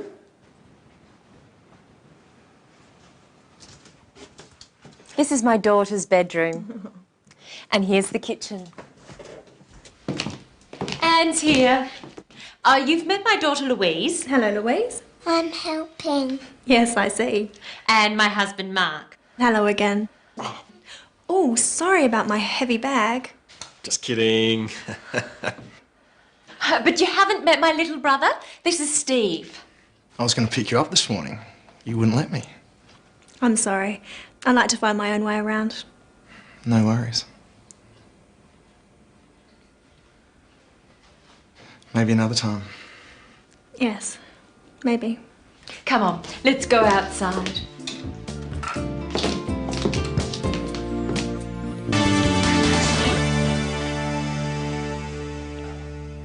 Hello. Welcome to today's episode of Living English.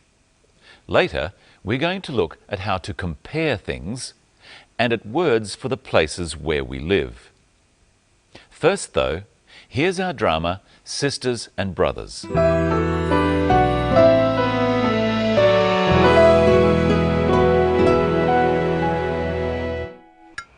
So, Anne, have you been to an Australian home before? No, never. It's a beautiful home, Sarah. So big. The rooms are much bigger than at home. There's more space here. Do you live in a house? No, Steve. She lives in an igloo. Actually, no, we live in an apartment. Most people do. Singapore is much busier than Adelaide and more crowded. Yeah, and more exciting. It's so boring here. It's quieter. Some people like that. I don't think it's boring. Adelaide is a very beautiful city. It's a better place to live than anywhere else I've been. But you haven't been anywhere. Mark hates travelling. I love it. I just don't see the point of it. What about you, Steve? Do you like to travel? Yes. Yeah, I've been to Kuala Lumpur and to Bali. Bali's great. I've been to the zoo. You're lucky. I haven't been to the zoo. I'd love to go to the zoo. I'll take you.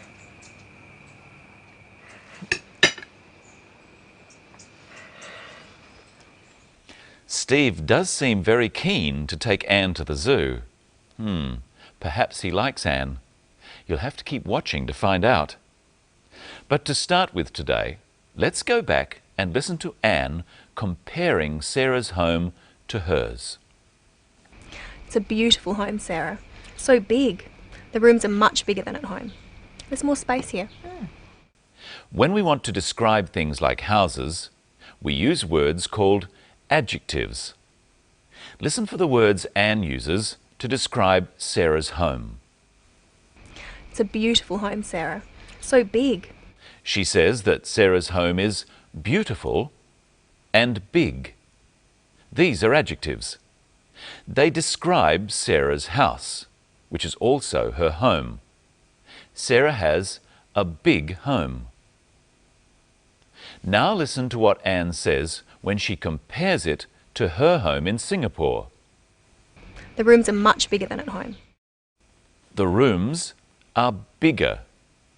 Rooms can be big, and other rooms can be bigger. A word can be small, and another word can be smaller. To compare two things, we change some adjectives by adding an sound. Big, bigger. Small, smaller. These sorts of adjectives are called comparatives. We link the things we are comparing with the word than. Listen for an example of this use of than and a comparative in this clip. Singapore is much busier than Adelaide and more crowded. Busier. Singapore is much busier than Adelaide. The city of Adelaide is busy. It has lots of people doing lots of things. But Singapore is busier than Adelaide.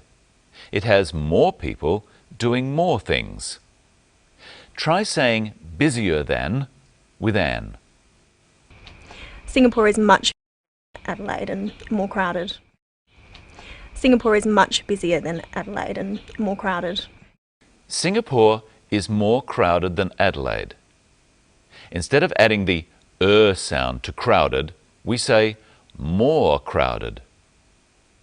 This is crowded, this is more crowded, and this is much more crowded. We mostly use more with long adjectives and with short adjectives.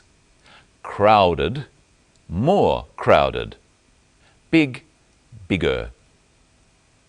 Now listen to what Steve says about Singapore compared to Adelaide. Singapore is much busier than Adelaide and more crowded. Yeah, and more exciting. He said that Singapore is more exciting. Exciting is a long adjective, so we say more before it. More exciting. Now listen to what Mark says about Adelaide. It's a better place to live than anywhere else I've been. Better. There are two important adjectives that don't have more said before them or added to them. These adjectives are good and bad. Things can be bad and they can be worse. One thing can be good, but another thing can be better. Have a go at saying better with the clip. anywhere else I've been. It's a better place to live than anywhere else I've been. And here to make living English better is Michelle Crowden. Hello, Michelle. Hello, Brenton. Hello, everyone. Let's compare a few things. Which one of us is taller? Stand up, Brenton. I'm taller than you. Yes, Brenton is taller than me. That makes me shorter than you. Well, that's true, but you have longer hair. Yes, my hair is much longer than yours. Now let's compare places to live. First, listen to what Anne calls her home. Do you live in a house? No, Steve. She lives in an igloo. Actually, no, we live in an apartment. Her family lives in an apartment. Michelle, what's an igloo? An igloo is a home made out of ice. People who live in very cold places, such as Alaska or Greenland, might build an igloo. But Anne lives in an apartment. What other words do we use for an apartment, Brenton? A flat. In Australia, an apartment is often called a flat. And what are they? A group of rooms on one floor of a building. So they're not very big. No, houses are bigger than flats. What's bigger than a house? A mansion. A mansion is bigger than a house. And what's bigger than a mansion? A palace. A palace is bigger than a mansion. That's as big as a home can get. A palace would be harder to clean than an apartment. And we know that Singapore is busier than Adelaide. Listen to Sarah compare Adelaide to Singapore. It's quieter. Some people like that. Quieter.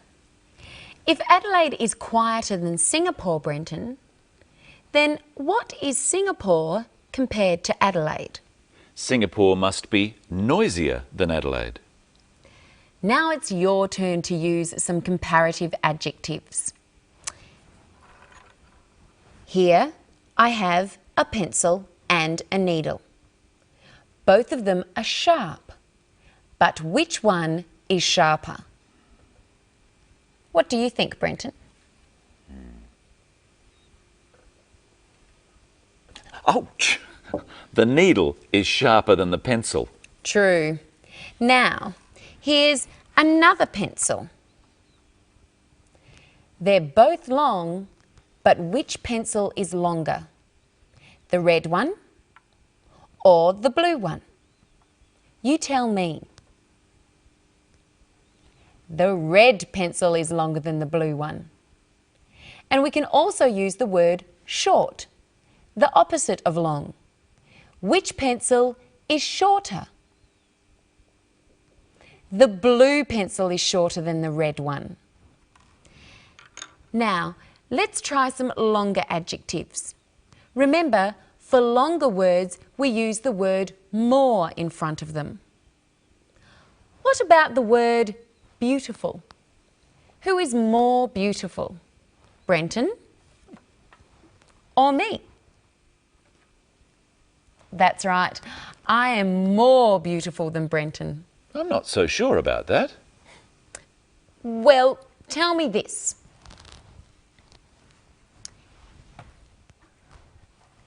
Here are two animals. Which animal is more dangerous? The lion or the mouse? The lion is more dangerous than the mouse. Which animal is more frightening? The mouse is more frightening than the lion. I don't think so. I think the lion is more frightening than the mouse. Not to me.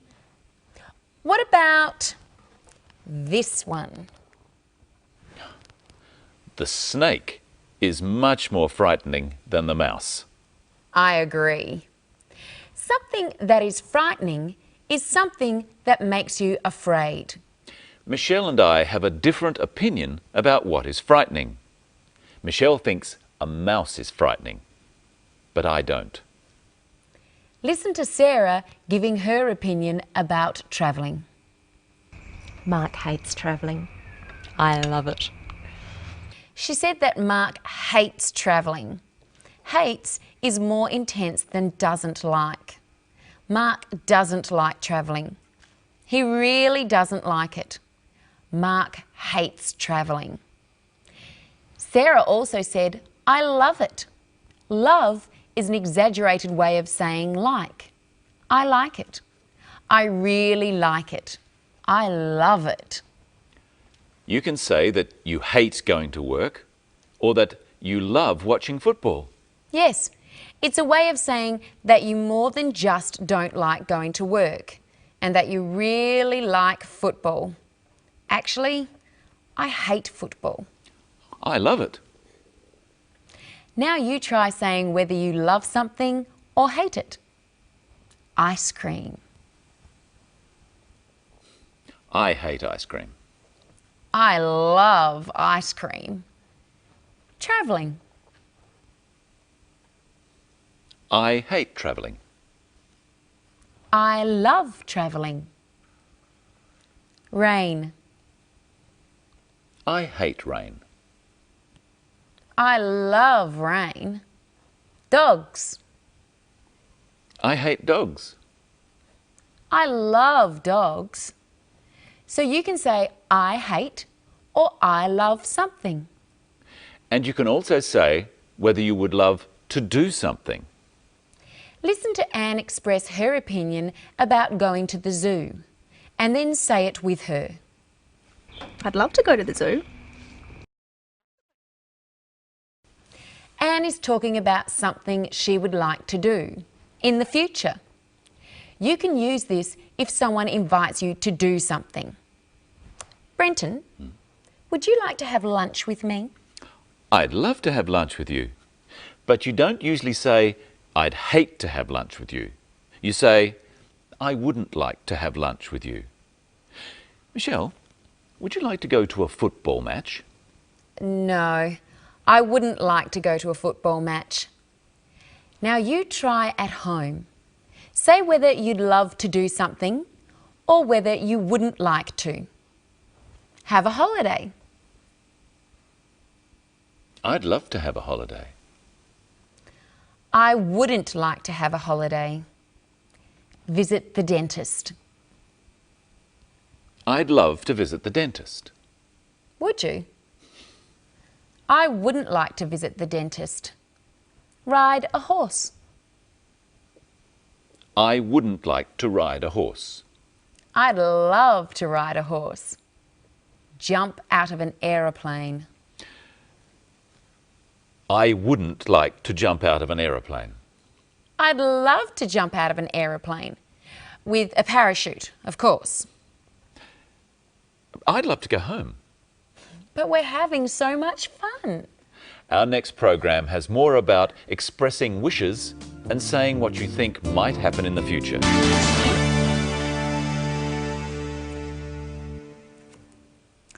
Hello, welcome to Living English. In today's episode, we're looking at how to talk about possibilities or what is likely to happen. And we're looking at a new verb tense, the present perfect. But first, it's time for sisters and brothers. In the last episode, Anne had lunch with Sarah's family. Now Anne and Sarah are having a talk.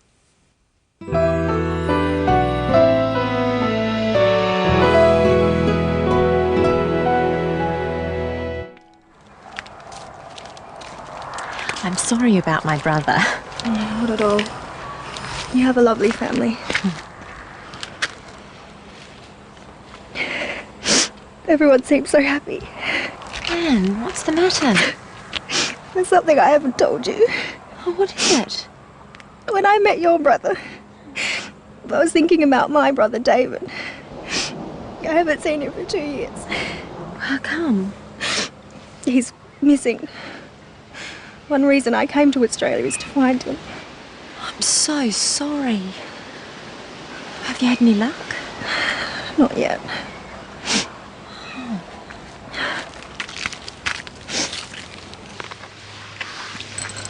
I've hired a private investigator. Oh, goodness.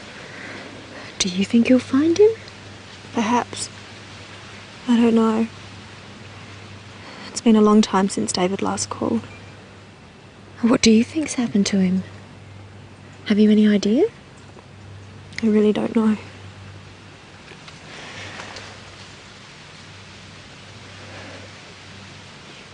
I can't help thinking the worst.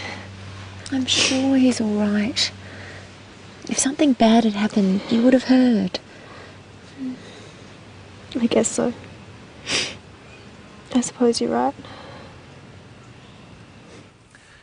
Let's hope Anne's brother is all right. We'll find out in future episodes. Well, let's look at some of the common expressions in that episode. First, Sarah apologises for her brother's behaviour.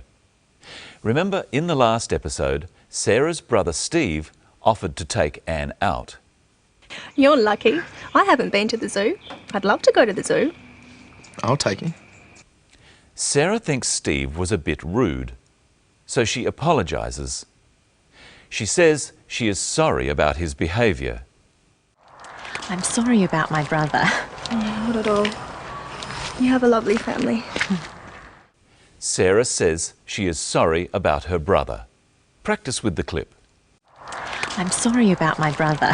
Not at all. You have a lovely family. Anne says, not at all. She means Sarah shouldn't worry. She's not upset or offended. Remember, in a previous episode, we looked at the phrase, don't mention it. Not at all is another way of saying, don't mention it. Practice with the clip. I'm sorry about my brother. You have a lovely family. Anne tells Sarah she is looking for her brother who is missing. Listen to this clip. I've hired a private investigator. Anne says she has hired a private investigator. She has hired a detective. This is an example of present perfect tense.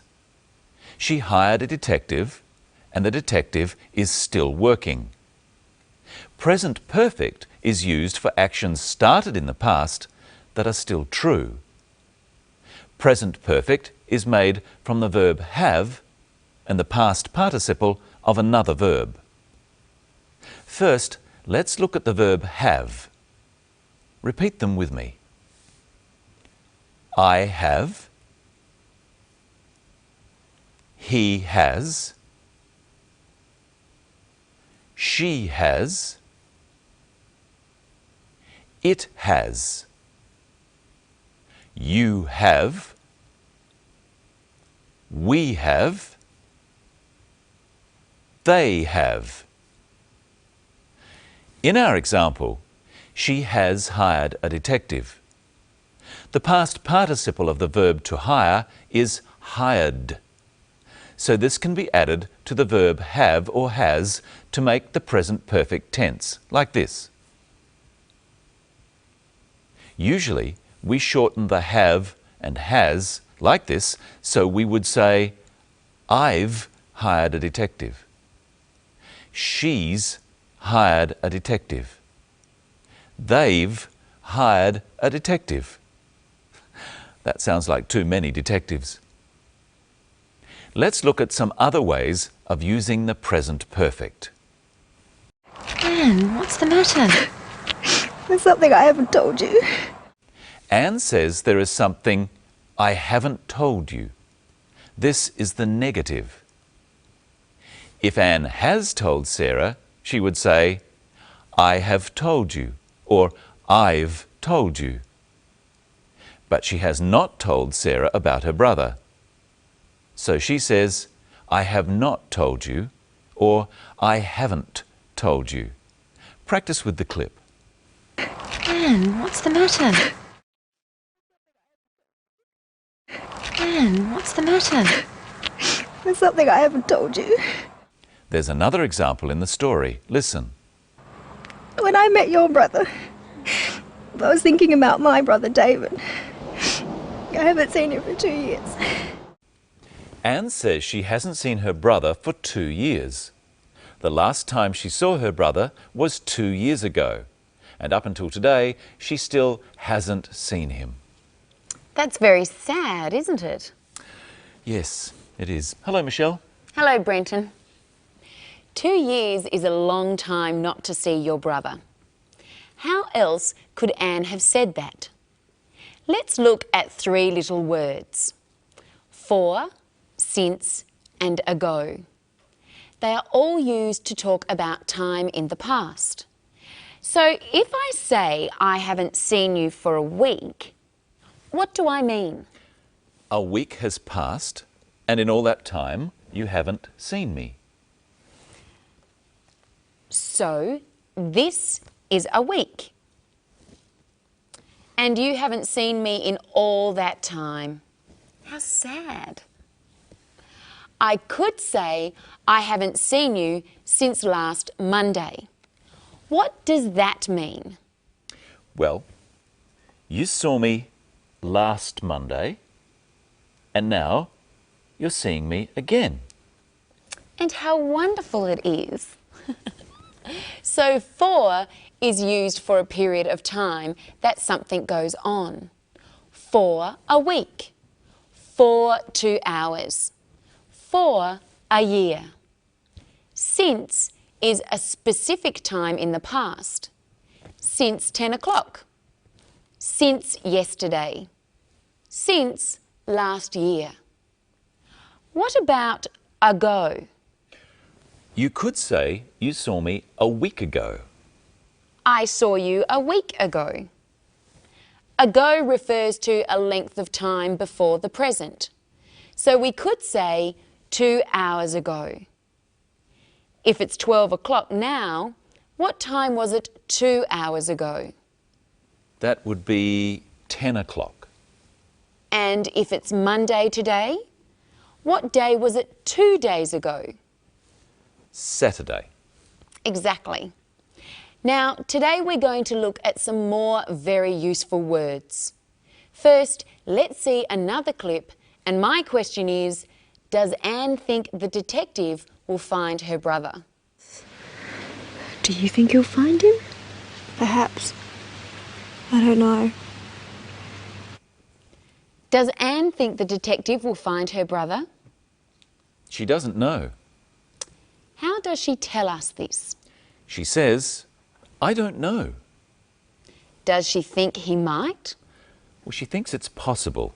She says, perhaps. Perhaps is a very useful word. It means you don't know. It is possible. There are a number of words and phrases in English like this. Let's look at some and see how to use them. Here's a chart. If you are sure the answer is no, or you disagree with someone, then you will say, definitely not, or I don't think so. Try after me. Definitely not. I don't think so. If you're not sure, you could say maybe, possibly, or perhaps. Try after me. Maybe, possibly, perhaps. If you agree but not strongly, you could say, I suppose so, or I think so, or I guess so. But if you definitely agree, then you would say, definitely, I'm sure. See if you can hear some of these words in the clip. What do you think's happened to him? Have you any idea? I really don't know.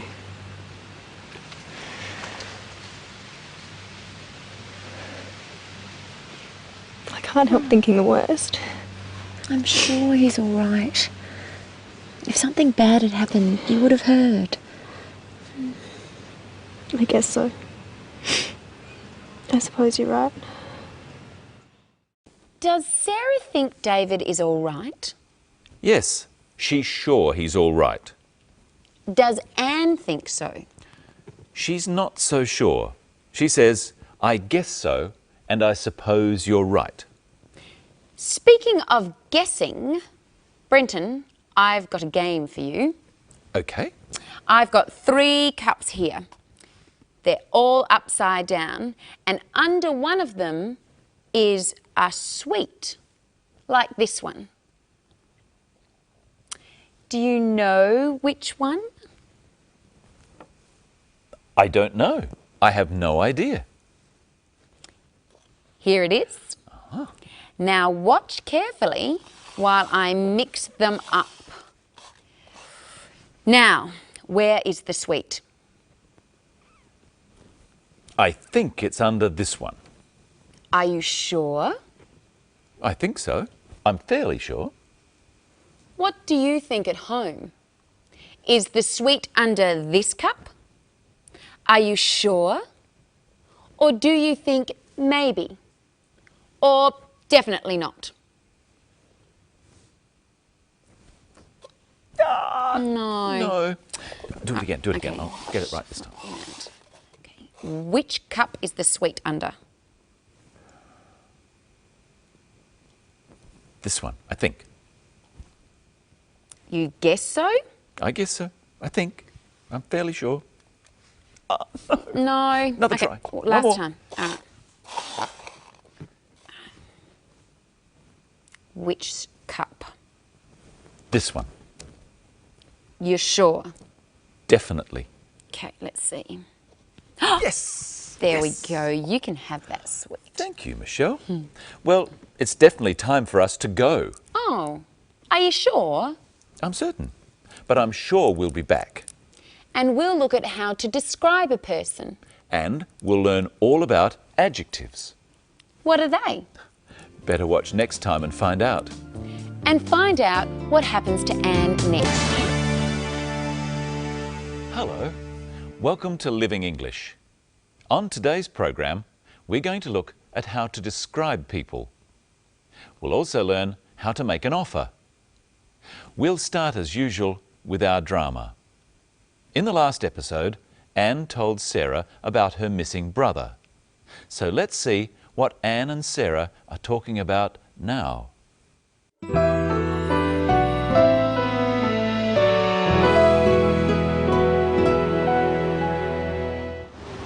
Can I help you find your brother? You're very kind. It's not your problem. I want to help. What can I do? Well, maybe you could get some copies made of this photograph. Sure, I'd love to. Anything. He's very good looking. Such a nice smile. Is he tall? Fairly tall. He looks very fit. Does he play a lot of sport? Well, he used to. What does he do? Is he a student? He's not really academic. He's clever, but he prefers to do things with his hands. He sounds nice.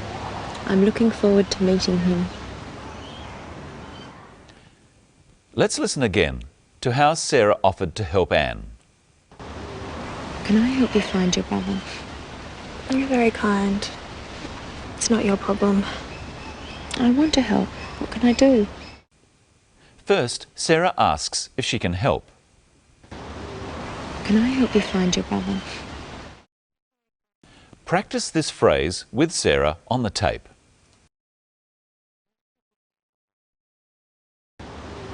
Can I help you find your brother?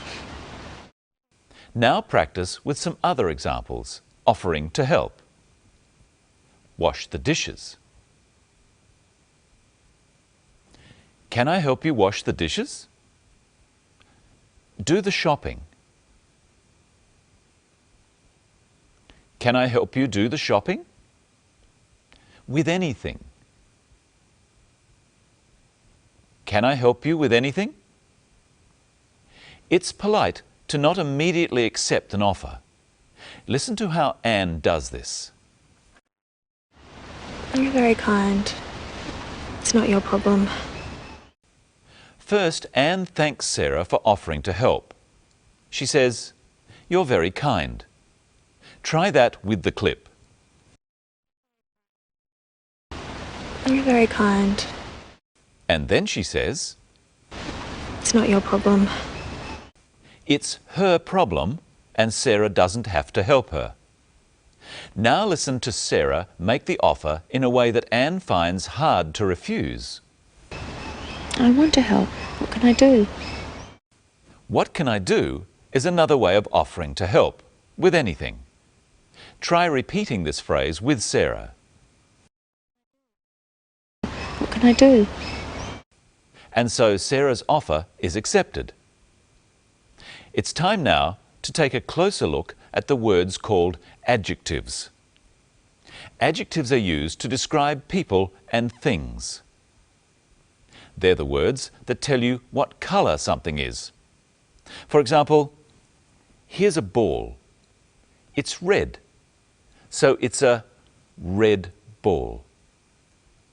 Adjectives can tell how big or small something is. This is a big ball. You use adjectives to express your opinion about something. What a beautiful ball. Or what type it is. This is a plastic ball. Adjectives often go before the noun or the thing they describe. Let's look at today's story and see where Sarah describes Anne's brother. He's very good looking. Such a nice smile. Is he tall? Sarah described Anne's brother's smile. She said he had a nice smile. She used two other adjectives in that clip. Listen again and try to hear what they are. He's very good looking. Such a nice smile. Is he tall? They are good looking and tall. Adjectives don't always come before the noun or the thing described. They can also come after a verb. Anne's brother is good looking. He's handsome. And Sarah asks if he's tall. What other words are used to describe Anne's brother? He's not really academic. He's clever, but he prefers to do things with his hands. The two adjectives used to describe Anne's brother are clever and academic. Let's listen to academic again. He's not really academic. Someone who is academic is someone who likes to study. But Anne's brother is not academic. He doesn't like to study. Try saying, he's not really academic with Anne. He's not really academic. He's clever, but he prefers to do things with his hands. Anne's brother doesn't like to study. But he's clever. She means that he's smart enough to study if he wants to. He's clever is short for he is clever. We don't say he clever, we say he's clever. Is, was, are and were are all forms of the verb to be. When we use an adjective after the noun it's describing, we use a form of the verb to be straight after the noun or pronoun. Try this after me. I'm clever.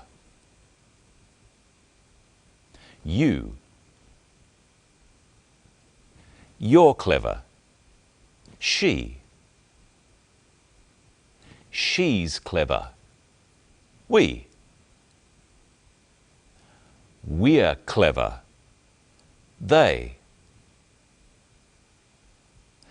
They're clever. Listen for another example in this next clip. You're very kind. You're very kind. Kind is the adjective. You're is short for you are. You are very kind. In this clip, listen for what happens when we use an adjective after a pronoun in a question. Is he tall? In questions, we change the word order. He is tall is a statement. Is he tall is a question. There are some other verbs that we use when the adjective comes after the thing it describes. Listen for one here. He looks very fit. He looks very fit. Fit is the adjective, meaning healthy. He looks very fit because you can see that he's very fit. Here's another. He sounds nice. He sounds nice. Nice is the adjective. He sounds nice because Anne is describing him to Sarah. Try saying, he sounds nice, with Sarah. He sounds nice. It's time to say hello to Michelle. Hello, Brenton. You look nice today. Oh, thank you. What have you been explaining to our viewers? How we use adjectives to describe people. Maybe you'd like to describe me. How would we describe Michelle? Is she tall or short?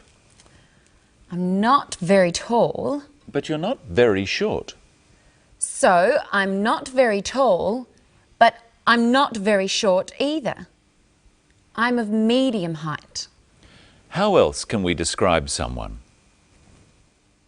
Well, we can describe their build, whether they are thin or fat. Would you say I'm fat, Brenton? No, but I'd say you were slim. Thank you. What else would you say?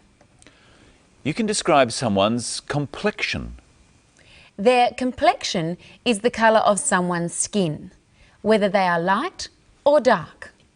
Michelle is fair. Her skin colour is light. What else can you describe about someone? You can describe the colour of their hair and their eyes. What can you say about Michelle's hair? She has fair hair. We could say she has blonde hair. Her hair is blonde. What can you say about her eyes? She has blue eyes.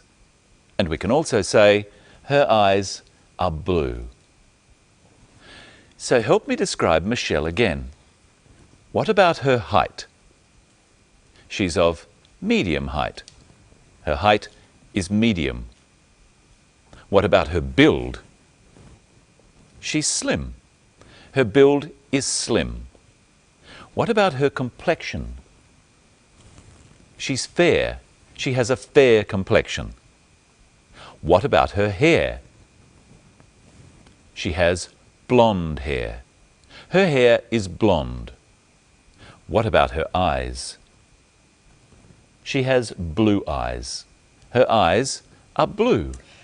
That's enough about me. Now, Brenton, let's see if our viewers can help me describe you. How would you describe Brenton? Is he tall or short? He's tall. What about his build? Is he thin, fat, or of medium build? He's of medium build. What about his complexion? Is he dark or fair? He's dark. What about his hair colour? He has dark hair. Is his hair black? No, unfortunately, it's a bit grey. What about his eyes? He has dark brown eyes. And what's another way of saying that? His eyes are dark brown. Now listen again to Anne using the adjective kind. You're very kind. Anne doesn't just say that Sarah is kind, she says you're very kind. You can use words like this in front of adjectives. Remember, I said my hair was a bit grey. You can also describe other things, such as the temperature, how hot it is. It's a bit hot. It's fairly hot, It's very hot. And you can also use not in front of very. She's not very tall. All right, you've already said that. Look at how Sarah uses the word very to describe Anne's brother. He's very good looking. Am I very good looking? You're fairly good looking. Oh. Listen to how Anne says how tall her brother is. Is he tall? Fairly tall. He's not very tall, he's fairly tall. What's another way of saying fairly tall, Brenton? You could say quite tall. That means that he's tall, but not very tall. I'm fairly tired now, Michelle. It must be time for us to go. I'm quite tired myself. In our next show, we'll be looking at dates and how to plan a day out with someone. Until then, goodbye. Goodbye.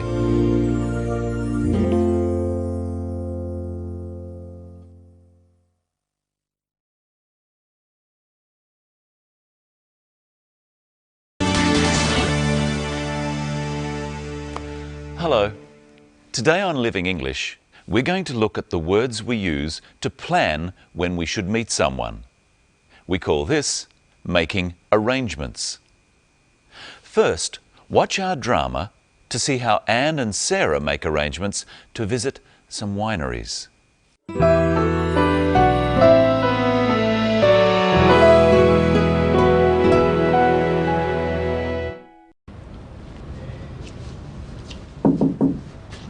Come in, Anne. Good morning. Good morning. Are you feeling better today? Yes, thank you. What's on the agenda? I'm thinking about this trip to the wineries. I want to meet your main suppliers and talk to them about the market. Great. They've been dying to meet you. When do you want to go? As soon as possible. How about tomorrow? I can't tomorrow. I've got some other appointments. What about the day after tomorrow? Yes, that's good. It's Monday today, so that will be Wednesday. What date is that? The 5th of November. Okay. What time shall we meet? I'll pick you up at 9 o'clock. Good. How many wineries do you think we'll be able to see? I'm not sure. 4 or 5. Definitely our biggest suppliers, and maybe a few surprises. Oh, I can't wait. Will it take all day? Most of the day. I'll start ringing now and let them know that we've got a very important client all the way from Singapore. Thank you. I'm looking forward to it. Me too.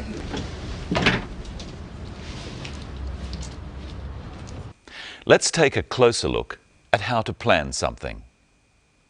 Anne and Sarah have to plan the best day for both of them to visit the wineries. Listen to how they find out what the best day is. When do you want to go? As soon as possible. How about tomorrow? First, Sarah asks, when do you want to go? When asks about the time. Want to asks about what Anne hopes to do. Practice with the clip. When do you want to go? Anne replies, as soon as possible. This means that she wants to go very soon, in the next few days. It's a common expression. Try saying it with Anne. When do you want to go? How about tomorrow?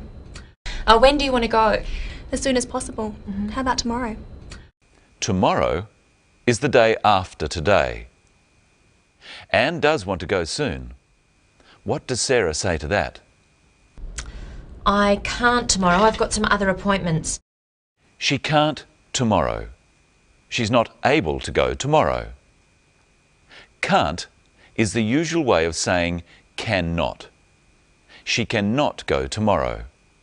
Practice with the clip. I've got some other appointments. I can't tomorrow. I've got some other appointments. Now listen to what Sarah suggests. What about the day after tomorrow? What about? We say what about or how about when we're making suggestions. Here's Anne's first suggestion again. How about tomorrow? And here's Sarah's suggestion. What about the day after tomorrow? And what does Anne think about that suggestion? Yes, that's good. It's Monday today, so that will be Wednesday. So, Wednesday is the day to go to the wineries. Not tomorrow, but the day after tomorrow. A quick question. If today is Monday, what is tomorrow? Tuesday. But Anne needs to find out about the day after tomorrow, Wednesday. Listen. What date is that? The 5th of November. Okay. What time shall we meet? I'll pick you up at 9 o'clock. It's time to say hello to Michelle. Hello, Michelle. Hello, Brenton. Hello, everyone.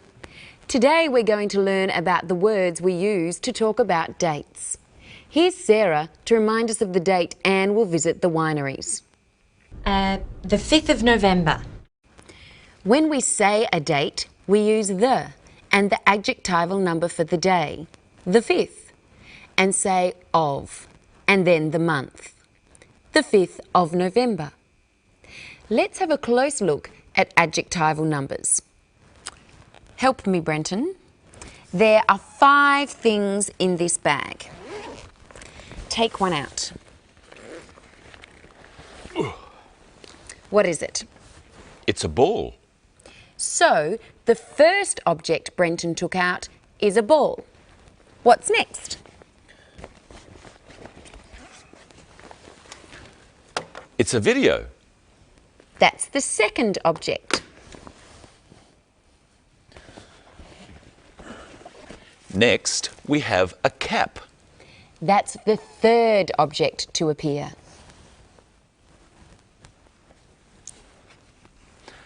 And the next is a kangaroo. That's the fourth object. And here's the last one. It's a book.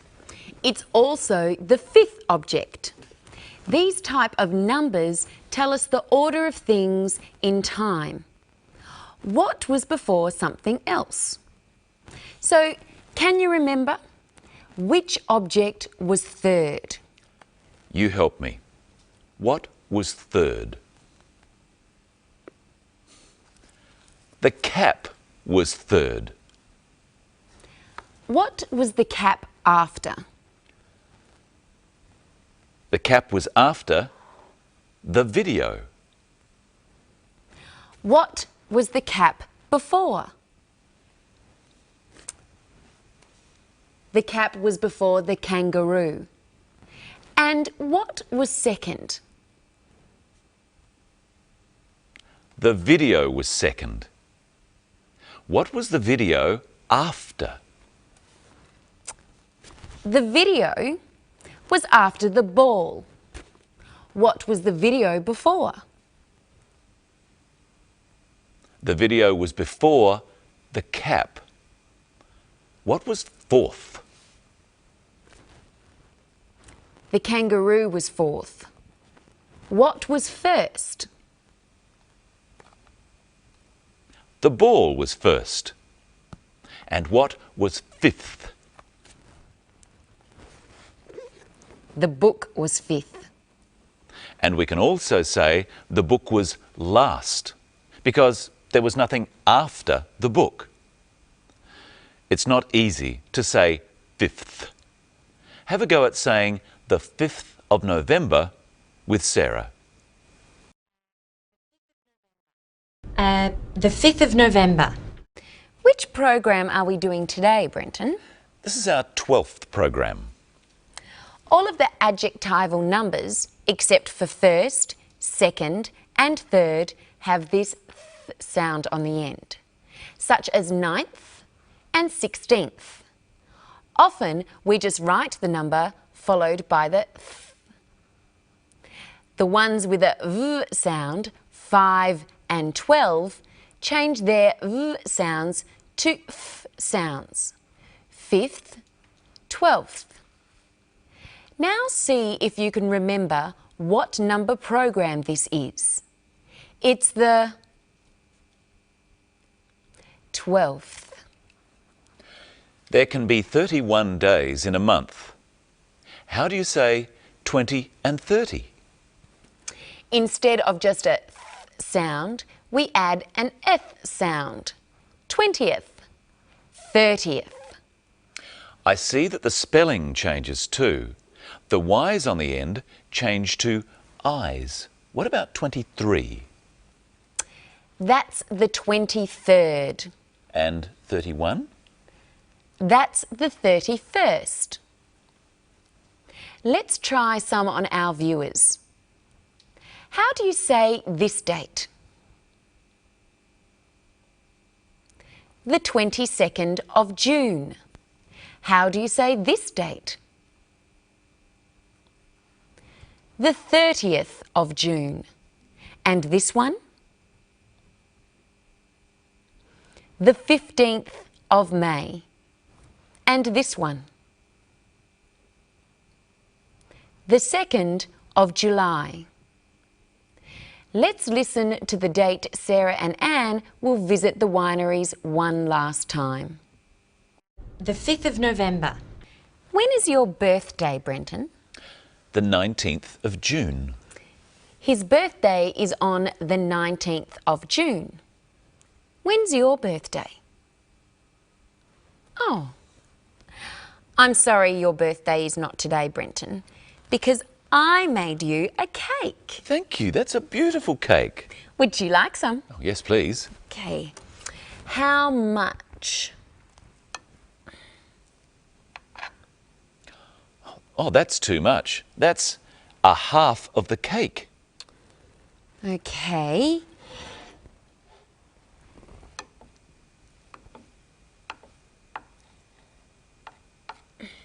That's still too much. That's a quarter of the cake. All right. Can you manage this?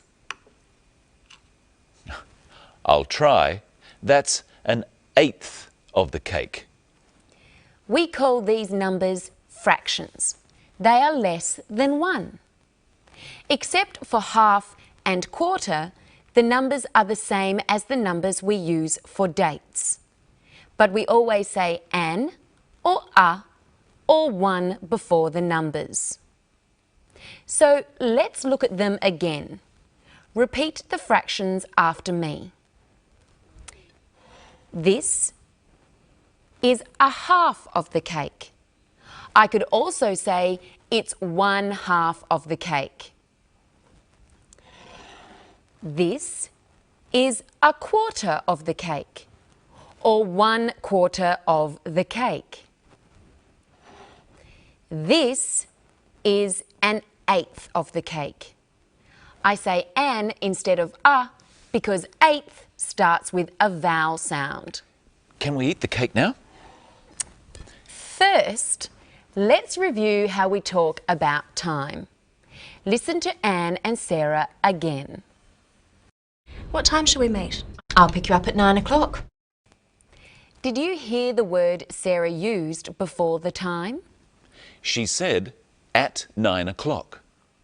Remember, when we talk about the time, we use the words at and on in different ways. Repeat the phrase with Sarah. I'll pick you up at 9 o'clock. I'll pick you up at 9 o'clock. But we use a different word when we say a day. When are you working with us next week, Brenton? On Tuesday. So we use on if we're talking about the day. What time will you be working on Tuesday? I'm starting at 9 o'clock on Tuesday. So we use at for the time and on for the day. I'll see you at 9 o'clock on Tuesday, Brenton. I'll see you then. And that's all we have for today.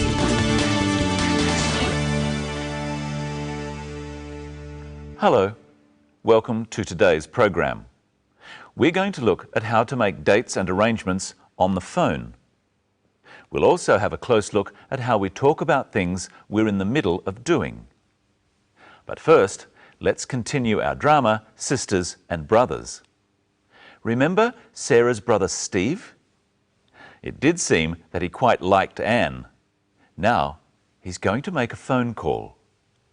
Medina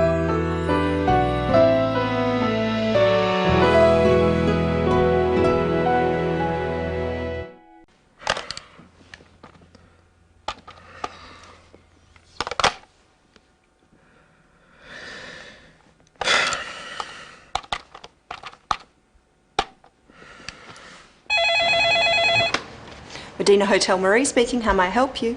Can I speak to Ms. Anne Lee, please? I'm not sure what room she's in. I'll put you through, sir.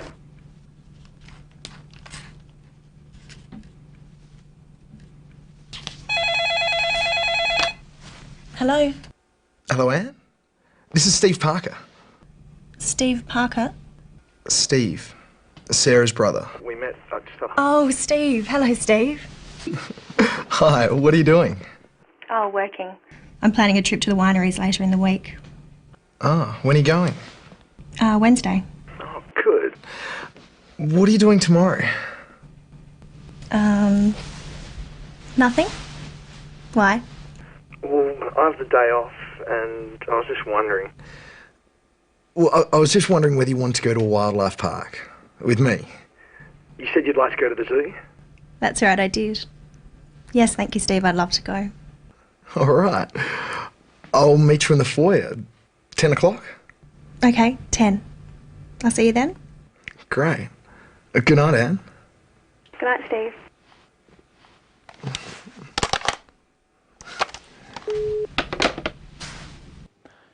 Let's have another look at how Steve made that date with Anne. First, he has to ring the hotel. Medina Hotel Marie speaking. How may I help you? Can I speak to Ms. Anne Lee, please? Steve says, "Could I speak to Ms. Anne Lee, please?" He's being polite. We use the word could like this when we ask someone to do something for us. It's a question. So he says, could before I. Could I? Try saying, could I, with the clip. Can I speak to Ms. Anne Lee, please? He says, please. Asking someone to do something is a type of question called a request. We use please to make a request polite. Steve's request works, and the receptionist puts him through to Anne. Hello. Hello, Anne? This is Steve Parker. Steve Parker? Sometimes, just the way we say names or single words make questions. When Steve says, Anne, he means, are you Anne? Listen first, and then say it with Steve. Hello. Hello, Anne? This is Steve Parker. Hello. Now listen to the way that Anne says Steve's name. Hello. Hello, Anne? This is Steve Parker. Steve Parker? She means, who is Steve Parker? Listen once more and then say it with her. Hello, Anne? This is Steve Parker. Steve Parker? Hello, Anne? This is Steve Parker. Of course, Anne realises who Steve is and they start to talk. Hi, what are you doing? Oh, working. I'm planning a trip to the wineries later in the week. We've looked at the words called verbs before and how we change the way we say them to show when something is happening. We call these changes tenses. Today, we're going to look at how to talk about actions that are happening now and for a short time into the future. In our next clip, listen to the way Steve and Anne say the verbs do, work, and plan. Hi, what are you doing? Oh, working. I'm planning a trip to the wineries later in the week. Doing, working, and planning.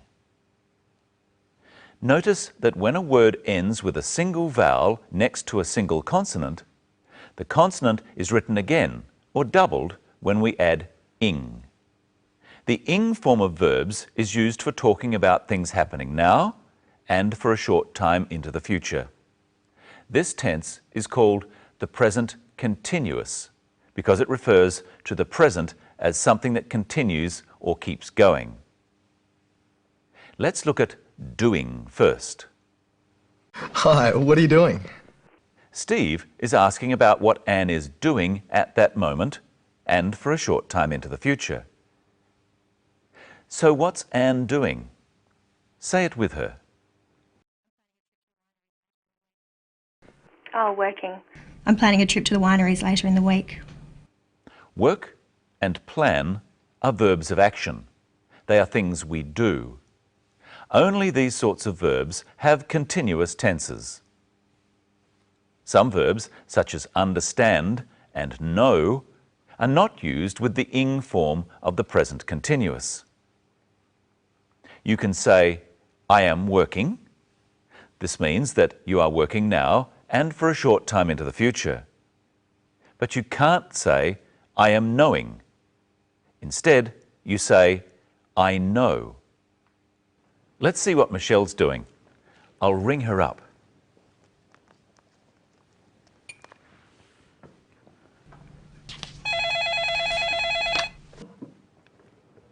Hello, Michelle Croton speaking. Hello, Michelle. This is Brenton. Hello. What are you ringing me for? Well, I just want to know what you're doing tomorrow. I'm doing some shopping. Why? I'm having a barbecue with a few friends and I'd like you to come. You've left it very late to ask me, but yes, I'll come. What's the address? 23 Curry Street. What time shall I come? About 1 o'clock? All right. I'll see you then. I'll ring if I'm going to be late. What's your phone number? 8366 279. Okay. See you later. Now, how did Brenton say this number? He said 8366 279. When we have two of the same letters or numbers together like these two sixes, we describe them as double six. Remember the word planning? That has a double N. Now try to say this phone number. We would tell someone that this number is 82771122. I'd better phone Brenton. 8366 279. Medina Hotel Marie speaking. How may I help you? Oh, sorry. I dialed the wrong number. Sorry. The clerk said the place where she works, the Medina Hotel, and then Marie speaking. When taking phone calls for a business, it's best to say what the name of the business is so the person knows if they've got the right number. Speaking is another example of the present continuous. Marie spoke and kept speaking into the future. I think we should hear that again. I'll use the redial button. Medina Hotel Marie speaking. How may I help you? How may I help you? This is a formal way of asking, how can I help you? It's a high-class hotel. Remember that we say can or may before I in questions.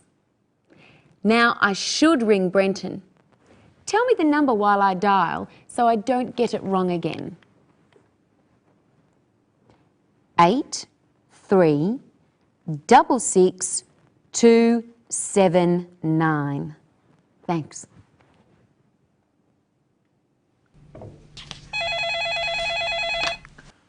Hello? Hello, Brenton. Oh, hello, Michelle. Brenton, about your barbecue. Yes? Can I bring a friend? Oh, of course you can, Michelle. Oh, I forgot to ask earlier. Could you bring a bottle of wine? Yes, I could do that. And could you show our viewers the part of the story where Steve arranges when to meet Anne? Yes, I'll do that. See you later.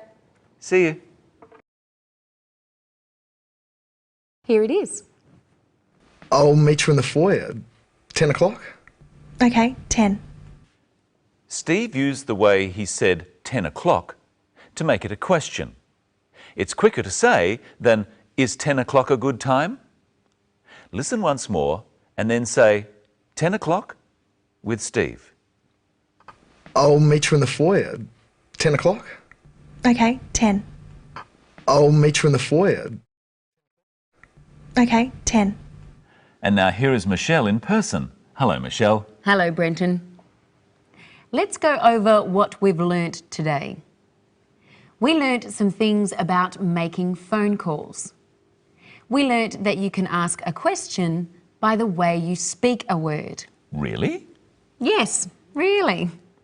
And we found out one of the uses for the ing form of verbs, the present continuous. And about phone numbers. And how to ask some very common questions. Let's review them. Say them after us. Could I speak to Ms. Anne Lee, please? What are you doing? What's the address? What time shall I come? What's your phone number? In our next episode, we're going to look at the many common words that are said together so often that they become one word. Until next time, see you later. Now it's time to show you today's episode of our drama again. Goodbye.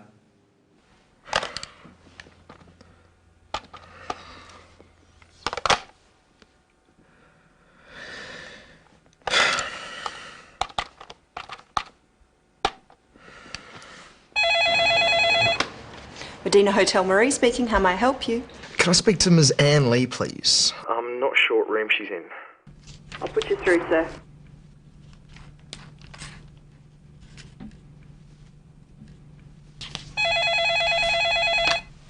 Hello. Hello, Anne? This is Steve Parker. Steve Parker? Steve. Sarah's brother. We met at Oh, Steve. Hello, Steve. Hi, what are you doing? Oh, working.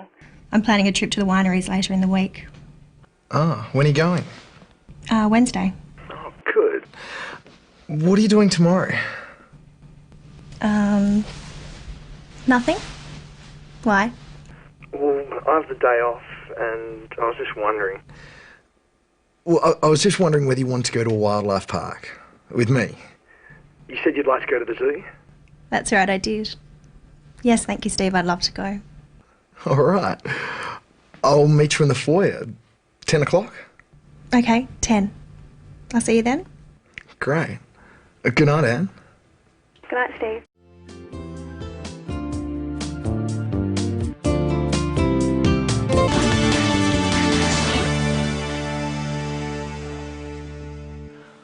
Welcome to Living English. Today, we join Anne and Steve as they plan what to do on their day at the wildlife